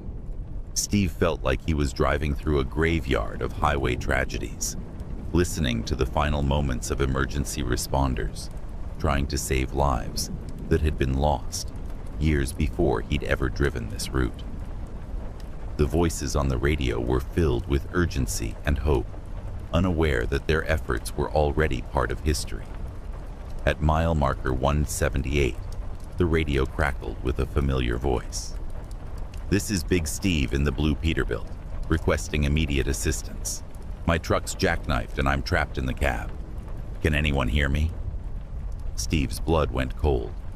That was his own voice calling for help, but he was driving normally with no problems. He looked around frantically, but saw no other truck, no accident, no signs of distress. Yet his own voice continued broadcasting a desperate plea for rescue. "Big Steve, this is Highway Patrol. We're en route to your location. Can you describe your injuries?" "I think my legs are pinned," his own voice responded. "There's smoke coming from the engine. I need help fast." Steve pulled over and got out of his truck, checking his CB radio. The device was working normally, receiving the transmissions but not broadcasting them. Yet he could clearly hear his own voice continuing the emergency conversation, describing injuries he didn't have and a crash that wasn't happening. Steve searched online for accident reports at mile marker 178 and found nothing recent.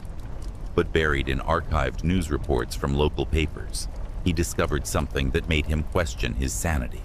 In 2019, a truck driver named Stephen Chen had been killed in a jackknife accident at mile marker 178 on I-78. The driver had been trapped in his cab and died before rescue crews could free him. The news report included a quote from the emergency radio transcripts. "This is Big Steve in the blue Peterbilt, requesting immediate assistance. My truck's jackknifed and I'm trapped in the cab." Steve stared at the news report on his phone. Stephen Chen, the same last name as his own, the same CB handle, even the same truck description. But the accident had happened 3 years before Steve had ever driven this route, and he was very much alive. Steve tried calling his dispatcher to report the situation, but his phone had no signal in the remote area. He returned to his truck and continued driving, hoping to reach a cell tower and get help understanding what was happening. But the radio continued broadcasting emergency communications from his own future death.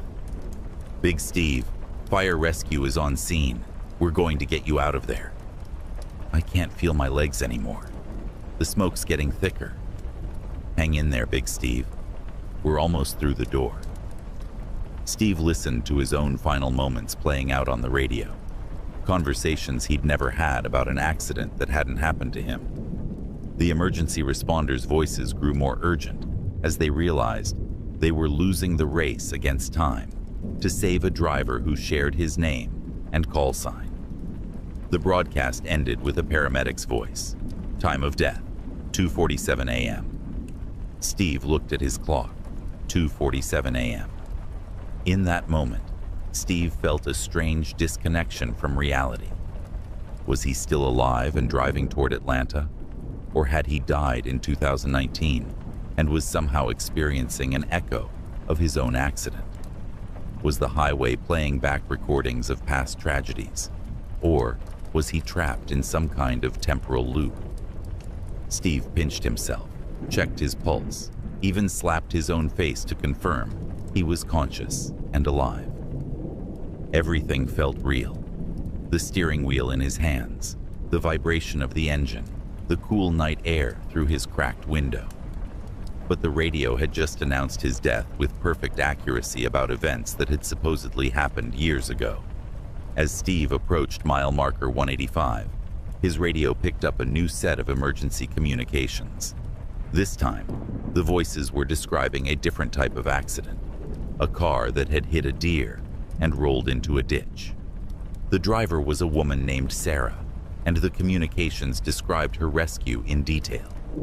Steve searched for accident reports at that location and found the exact scenario described in a news article from 2001.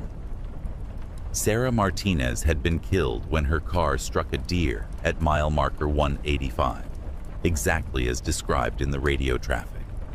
Steve realized that I-78 was somehow recording and replaying the emergency communications from every fatal accident that had ever occurred along its length. The highway had become a repository of final moments, broadcasting the desperate attempts to save lives that were already lost. But his own death was different. Steve was alive and driving, yet the highway was playing back emergency communications from an accident that had supposedly killed someone with his exact name and circumstances in 2019. Was the highway predicting future tragedies? Or was Stephen Chen from 2019 a different person entirely? Steve never found a satisfactory answer.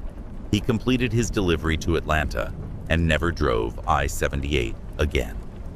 He researched the Stephen Chen who had died in 2019 and found only a brief obituary with no photo, a truck driver with no listed family or background information. Steve changed his CB handle and tried to forget the experience, but he never could.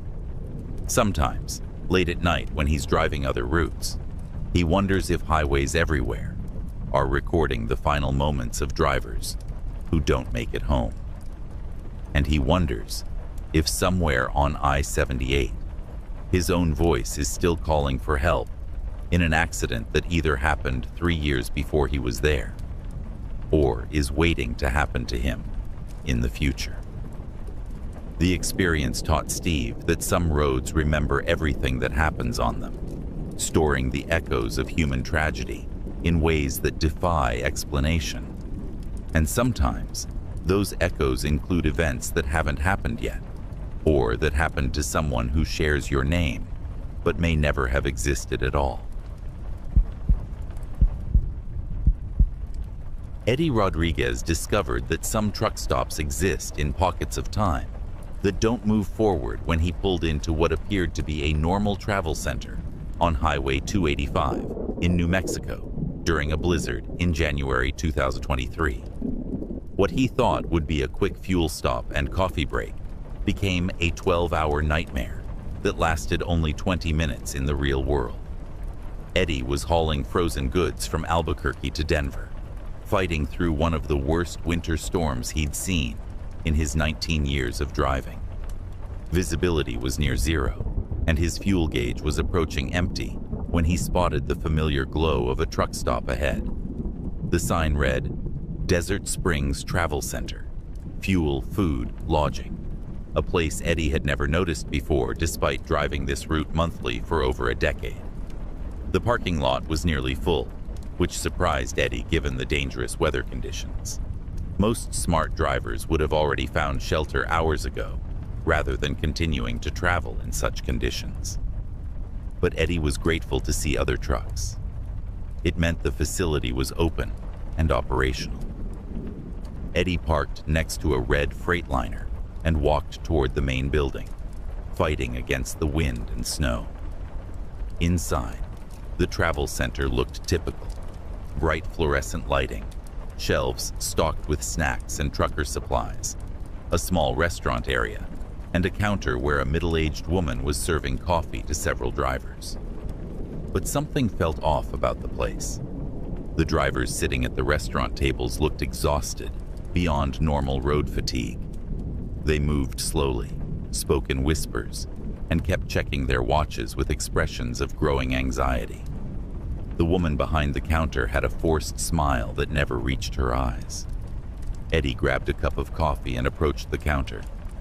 "Terrible weather out there," he said to the woman. "Yes, it's been like this for quite some time," she replied in a flat, monotone voice. "How long will you be staying?" "Just long enough to fuel up and grab some food. Should be back on the road in 30 minutes. The woman's smile flickered. "I'm afraid it might be longer than that." Eddie paid for his coffee and walked over to the restaurant area, where several drivers were sitting. He recognized one of them, Mike Santos, a driver he'd met at various truck stops over the years. "Mike, what are you doing here? I thought you were running the West Coast exclusively now." Mike looked up with hollow, tired eyes. "Eddie, when did you get here?" "Just now. How long have you been here?" Mike checked his watch, confusion spreading across his face. I'm not sure. I stopped for fuel around 8 p.m., but my watch says it's still 8:15. That can't be right. Eddie looked at his own watch. 8:17 p.m. He'd been in the travel center for at least 10 minutes, but according to Mike, only 2 minutes had passed since he'd arrived at 8 p.m. Maybe your watch stopped, Eddie suggested. That's what I thought, but look around. Everyone's watch shows the same time.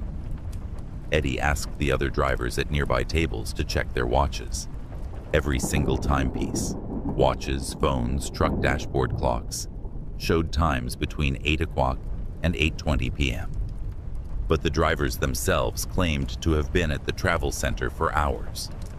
One driver, an elderly man named Frank, said he'd been there since early afternoon. I stopped for lunch around 2 p.m., but my watch still shows 2:15. I've eaten 3 meals since then, walked around the building dozens of times, even tried to sleep in my truck. But time isn't moving forward. A younger driver named Lisa showed Eddie her logbook. According to her entries, she'd been at the travel center for over 8 hours, documenting multiple fuel stops, meals, and rest periods. But her truck's electronic logging device showed she'd only been there for 15 minutes. Eddie felt a chill that had nothing to do with the weather outside. Has anyone tried to leave? The drivers exchanged nervous glances. Frank spoke up. We've tried, but something always happens to bring us back. Trucks won't start, roads are blocked, or we just end up back here without remembering how. Eddie decided to test this for himself. He walked outside to his truck, but found that his keys weren't in his pocket. He searched everywhere.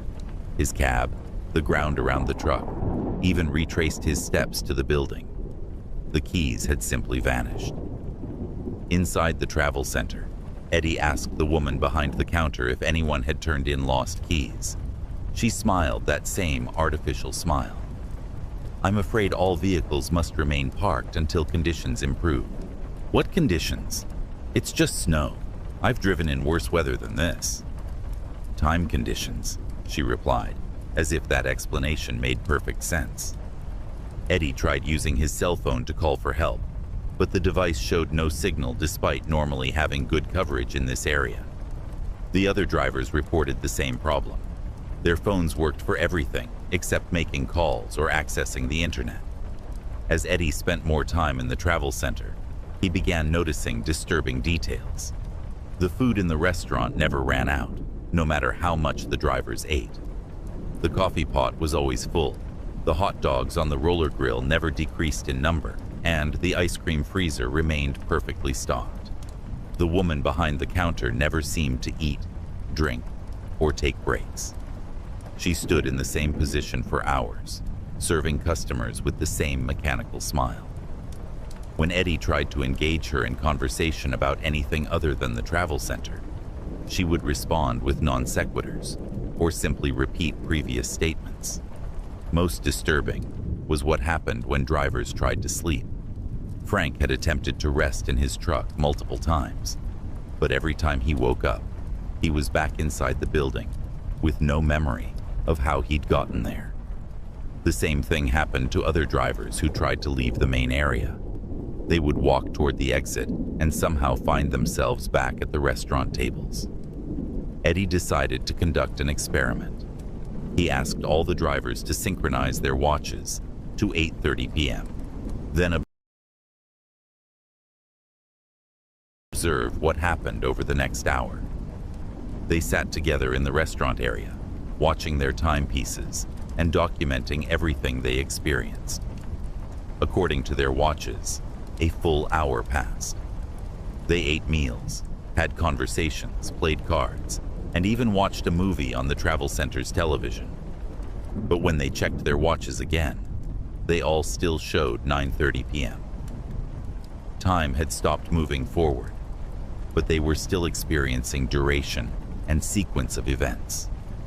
Lisa, who had a background in physics before becoming a trucker, tried to explain what might be happening.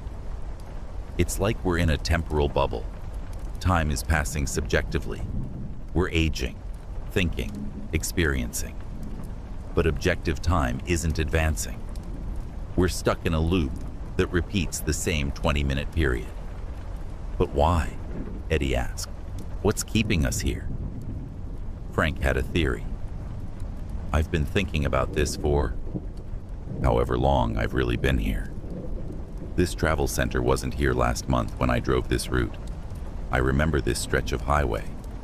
There was nothing but desert. No buildings, no exits, nothing. Eddie realized Frank was right. He'd driven Highway 285 monthly for years and had never seen this travel center before tonight. But now it seemed like it had always been there, complete with aged signage and worn pavement that suggested decades of operation. Mike made another disturbing observation. Look at the other customers. Eddie looked around the travel center and noticed something he'd missed before. Besides the drivers at the restaurant tables, there were other people in the building. Customers browsing the aisles, families with children, elderly couples. But these people never spoke, never made purchases, and never seemed to acknowledge the driver's presence. When Eddie tried to approach one of these phantom customers, they would move away without seeming to notice him. They appeared solid and real, but existed in the space without interacting with anything or anyone. They were like background actors in a play, filling the scene but serving no purpose. Eddie began to suspect that the travel center was some kind of trap, designed to capture travelers during dangerous weather conditions. But for what purpose? The facility didn't seem to be run by criminals or government agents. It felt more like a place that existed outside normal reality, operating by rules that had nothing to do with human understanding. Around what should have been midnight by Eddie's internal clock, something changed. The lights in the travel center began to flicker, and the temperature dropped noticeably. The phantom customers started moving more erratically, walking in circles or standing motionless for long periods. The woman behind the counter's smile finally faded, replaced by an expression of mechanical concentration. She began typing on a computer that Eddie was certain hadn't been there before, entering data at inhuman speed. Frank grabbed Eddie's arm. This happened before. Every few hours, something resets. The phantom people disappear. The woman does whatever she's doing with that computer, and then everything starts over with new phantom customers. What happens to us during the reset? We stay aware, but everything else changes.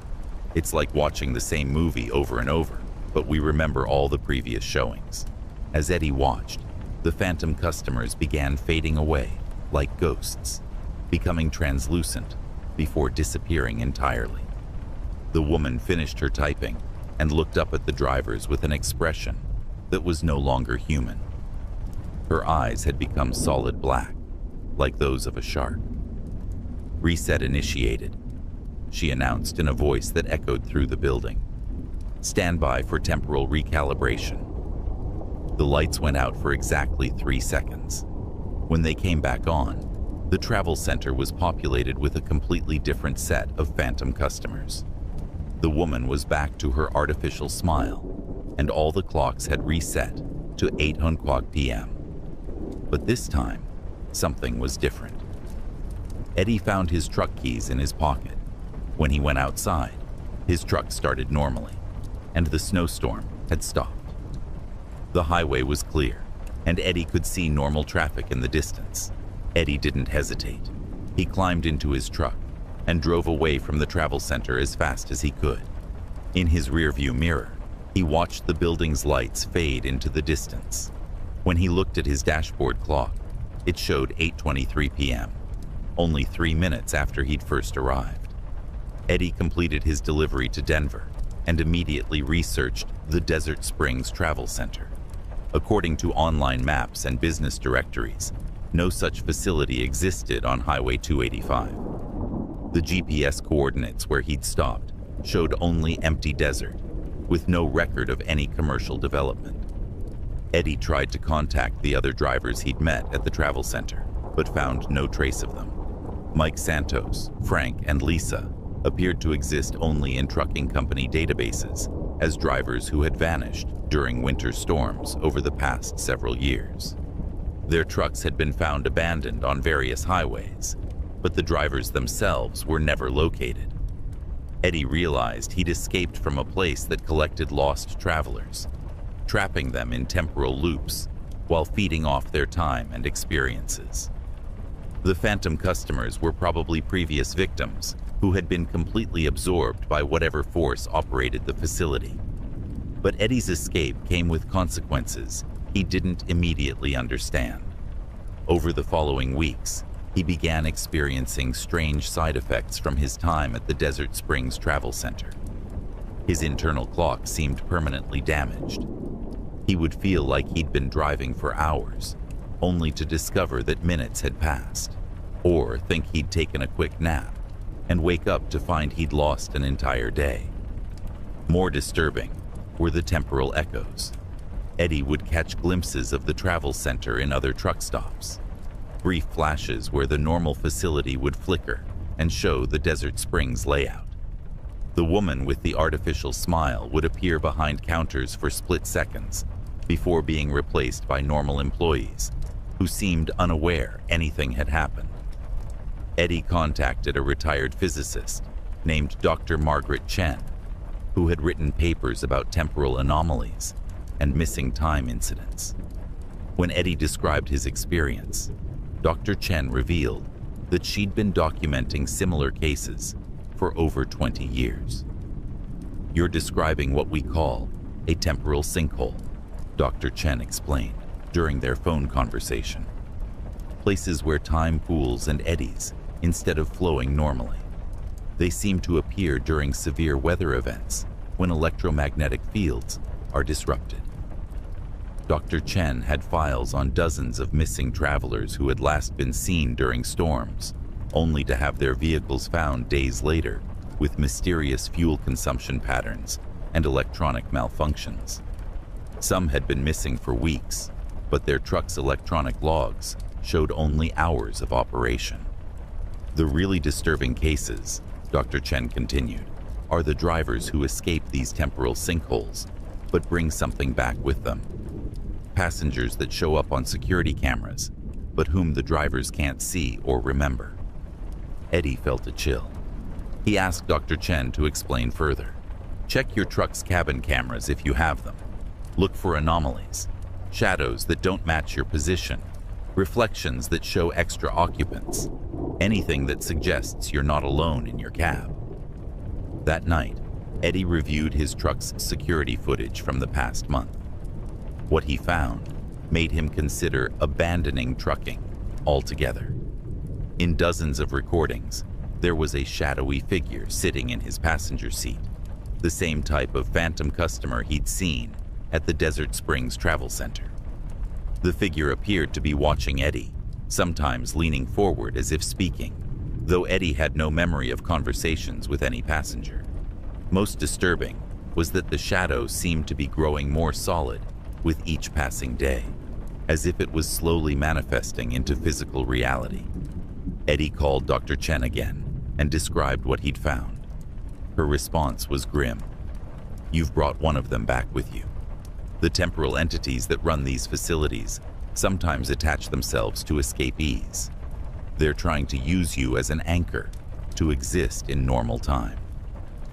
Dr. Chen explained that these shadow passengers would gradually drain their host's life force while becoming more real themselves. Eventually, the host would fade away while the entity took their place completely. Identity, memories, even physical appearance. "There are ways to break the connection," Dr. Chen said, "but they're dangerous and not always successful. The entity will fight back when it realizes what you're trying to do." The process Dr. Chen described involved returning to the exact spot where Eddie had encountered the temporal anomaly and performing a ritual designed to sever the connection. But this meant deliberately seeking out the Desert Springs Travel Center during another storm, risking being trapped again permanently. Eddie had another option, living with the shadow passenger and slowly fading away over several months until the entity completely replaced him. Dr. Chen estimated he had perhaps 6 weeks before the transformation would be irreversible. Eddie chose to fight back. He spent 3 weeks monitoring weather patterns across New Mexico, waiting for another severe storm to hit the Highway 285 corridor. When meteorologists predicted a major blizzard for the region, Eddie loaded his truck with supplies and drove toward the area where he'd first encountered the travel center. The storm was worse than the previous one, with visibility near zero and dangerous wind conditions. But Eddie was determined to find the Desert Springs Travel Center and confront whatever force was slowly stealing his identity. As expected, the travel center appeared during the height of the storm, glowing through the snow exactly as it had before. But this time, Eddie was prepared. Following Dr. Chen's instructions, he carried a series of mirrors designed to reflect temporal energy and a device that generated specific electromagnetic frequencies. Inside the travel center, Eddie found the same scene as before. Drivers trapped in temporal loops, phantom customers moving through their routines, and the woman behind the counter with her artificial smile. But now, Eddie could also see the shadow passengers attached to each trapped driver, feeding off their time and gradually replacing them. The woman behind the counter recognized Eddie immediately. "You've returned, but you've brought unauthorized equipment." Eddie activated Dr. Chen's device, filling the travel center with a high-pitched electromagnetic pulse. The phantom customers began flickering and fading, and the trapped drivers looked around in confusion, as if waking from a deep sleep.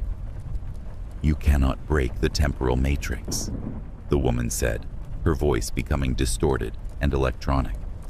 "The entities require completion of their manifestation cycle." Eddie used the mirrors to redirect the temporal energy flowing through the building, creating feedback loops that disrupted the facility's operation.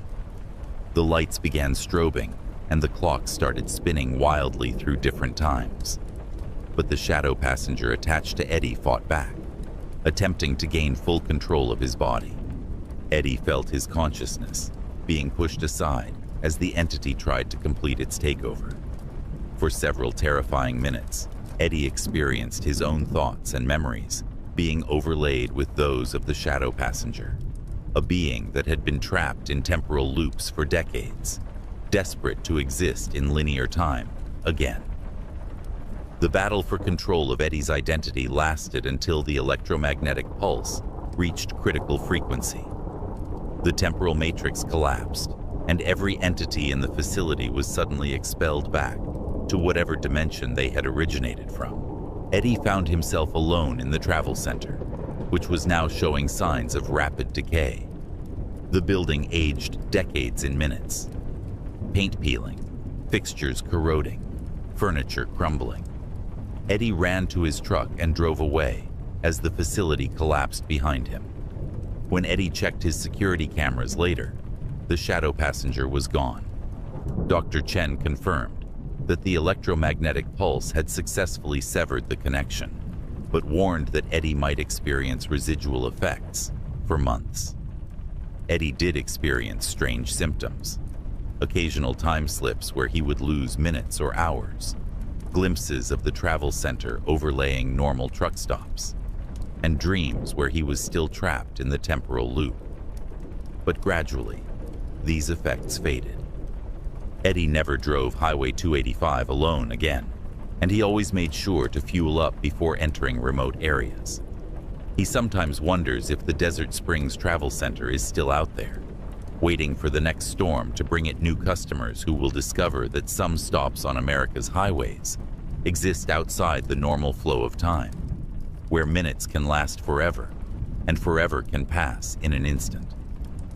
But now he also knows that escaping such places is only the beginning of the danger, and that some passengers follow you home long after you think you've reached safety. Carlos Mendez learned that not all roads lead somewhere when his GPS malfunctioned during a delivery run from Phoenix to El Paso in April 2022. What started as a simple detour to avoid construction became a journey into a section of interstate highway that exists on every map, but leads to places that shouldn't be possible in the American Southwest. Carlos was hauling auto parts in his black Volvo truck, running slightly ahead of schedule on Interstate 10. Near Tucson, electronic signs warned of a major accident ahead, with delays of several hours.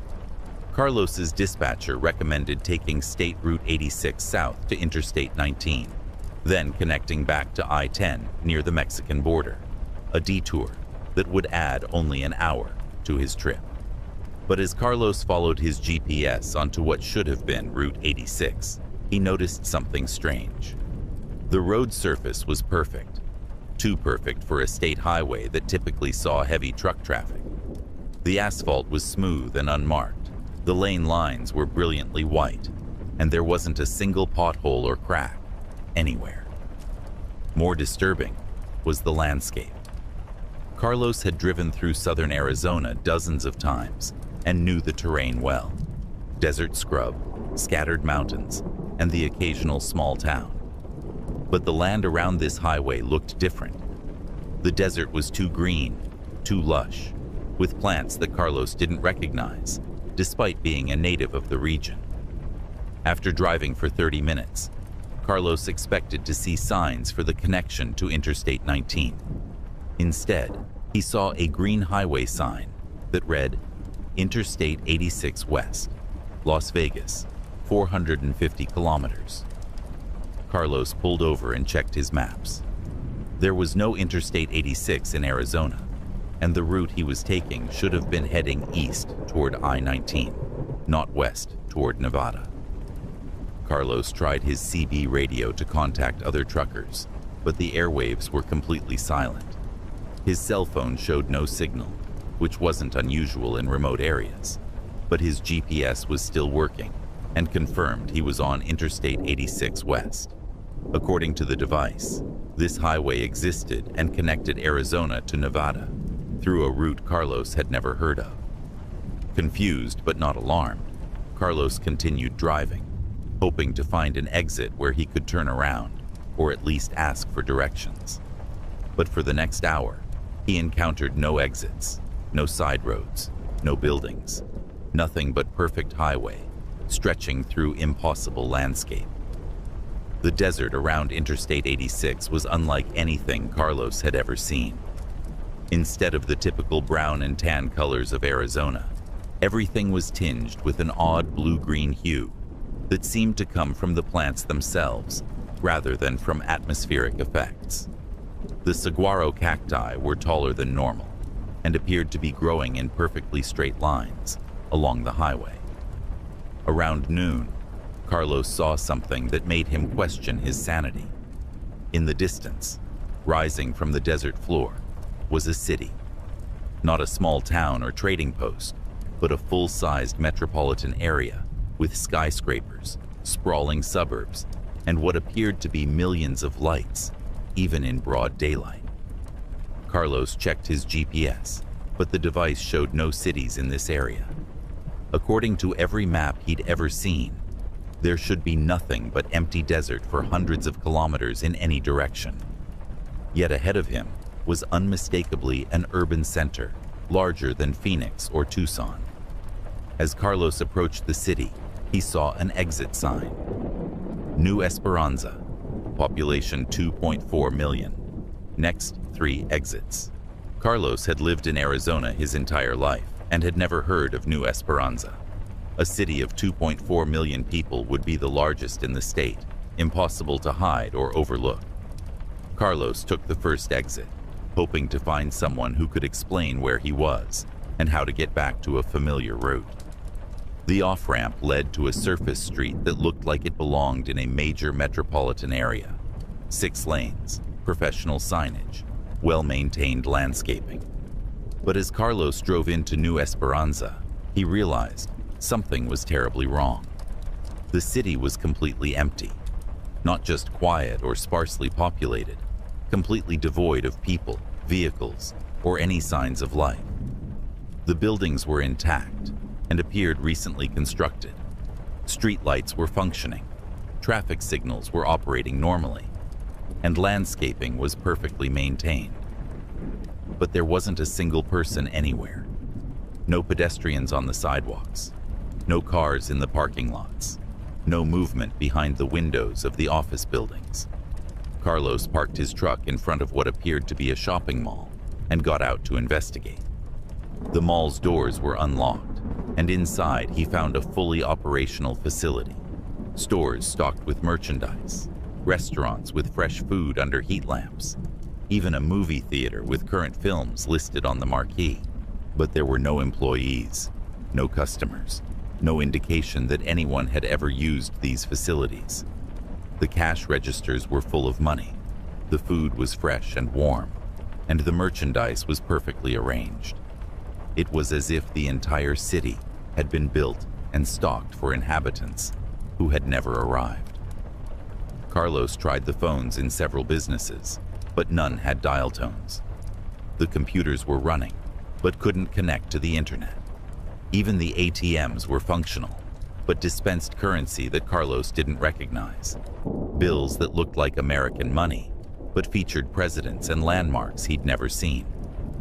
Outside the mall, Carlos explored more of the city. Every building was accessible, every facility was operational, but everything was completely abandoned. He found hospitals with clean operating rooms and stocked medical supplies, schools with lesson plans written on blackboards, and residential neighborhoods with houses that looked lived in, but contained no residents. Most disturbing was the city's infrastructure. Everything worked perfectly: electricity, water, street lighting, traffic control systems. But there were no power plants, no water treatment facilities, no utility buildings of any kind. The city was somehow functioning without any visible means of support. Carlos tried to call his dispatcher from various locations throughout the city, but his phone still showed no signal. He returned to his truck and attempted to leave New Esperanza, but discovered that all the exit ramps led back into the city. No matter which direction he drove, he ended up circling through the same empty streets. As evening approached, Carlos became increasingly desperate. He'd been driving for hours and was running low on fuel, but every gas station in New Esperanza was operational and fully stocked. The pumps accepted his credit card and dispensed fuel normally, but the transactions felt surreal, given the complete absence of any other customers or employees. That night, Carlos slept in his truck parked outside a hotel. The building was unlocked and fully furnished, but Carlos couldn't bring himself to sleep inside a place that felt so fundamentally wrong. He kept his truck running and his doors locked, listening to the eerie silence of a city designed for millions, but inhabited by no one. The next morning, Carlos made a disturbing discovery. During the night, someone or something had restocked all the businesses he'd visited the previous day. Food that he'd eaten from restaurant buffets had been replaced. Merchandise he'd moved had been returned to its original position. And even the gas he'd pumped had somehow been replenished in the station's tanks. Carlos began to suspect that New Esperanza was some kind of trap or test facility. But for what purpose? The city was too elaborate and expensive to be a government experiment, too perfect to be a movie set, and too real to be a hallucination. On his second day in the city, Carlos noticed something new. The traffic lights had begun changing in patterns that seemed to follow his movements. When he approached an intersection, the light would turn green just as he arrived. When he wanted to turn, the appropriate arrow would illuminate. It was as if the city's infrastructure was responding to his presence. Carlos also discovered that the city was much larger than it had appeared from the highway. His truck's odometer showed he'd driven over 200 kilometers through New Esperanza's streets, yet he'd only scratched the surface of the metropolitan area. The city seemed to extend indefinitely in all directions, with new neighborhoods and business districts appearing around every corner. On the third day, Carlos found something that nearly broke his sanity. In the city's central business district, he discovered a building directory that listed Interstate 86 Monitoring Station, floor 47. Carlos took the elevator to the 47th floor and found a facility filled with monitors showing various sections of Interstate 86. The screens displayed real-time footage of the highway Carlos had been driving, including his own truck in New Esperanza. But they also showed dozens of other vehicles scattered along different sections of Interstate 86. Trucks, cars, motorcycles, all apparently lost on the same impossible highway. One monitor showed a family in an RV who appeared to have been traveling Interstate 86 for weeks, living off supplies from empty towns similar to New Esperanza. Another screen displayed a convoy of military vehicles that seemed to be searching for an exit that didn't exist. Carlos realized that Interstate 86 was a trap that captured travelers and deposited them in empty cities throughout the American Southwest. The highway existed in a parallel dimension or alternate reality where infrastructure was built but never populated. On his fourth day in New Esperanza, Carlos discovered the exit. While exploring the city's outskirts, he found a simple dirt road that led back to the desert. No signs, no on-ramps, just a gap in the city's boundary that opened onto familiar Arizona landscape. Carlos drove through the gap and found himself back on legitimate Arizona highways. His GPS immediately recalibrated, showing his correct location on State Route 86 near Tucson. According to his truck's clock, only 4 hours had passed since he'd taken the detour, despite spending what felt like 4 days in New Esperanza. Carlos completed his delivery to El Paso, but couldn't stop thinking about his experience. He researched Interstate 86 and found no official records of such a highway in Arizona, but he discovered online forums where other travelers described similar experiences. Highways that appeared during detours, cities that existed but were never populated, and infrastructure that operated without any visible means of support. Carlos never encountered Interstate 86 again, but he changed his driving habits permanently. He now refuses to take detours recommended by GPS devices, always carries paper maps as backup, and maintains communication with his dispatcher every hour when driving through remote areas. Sometimes, when Carlos is driving through the Arizona desert at night, he watches for the blue-green glow of impossible vegetation and the distant lights of cities that shouldn't exist. He knows that somewhere out there, Interstate 86 is still capturing travelers and leading them to places that exist in the spaces between reality and the infrastructure of modern America.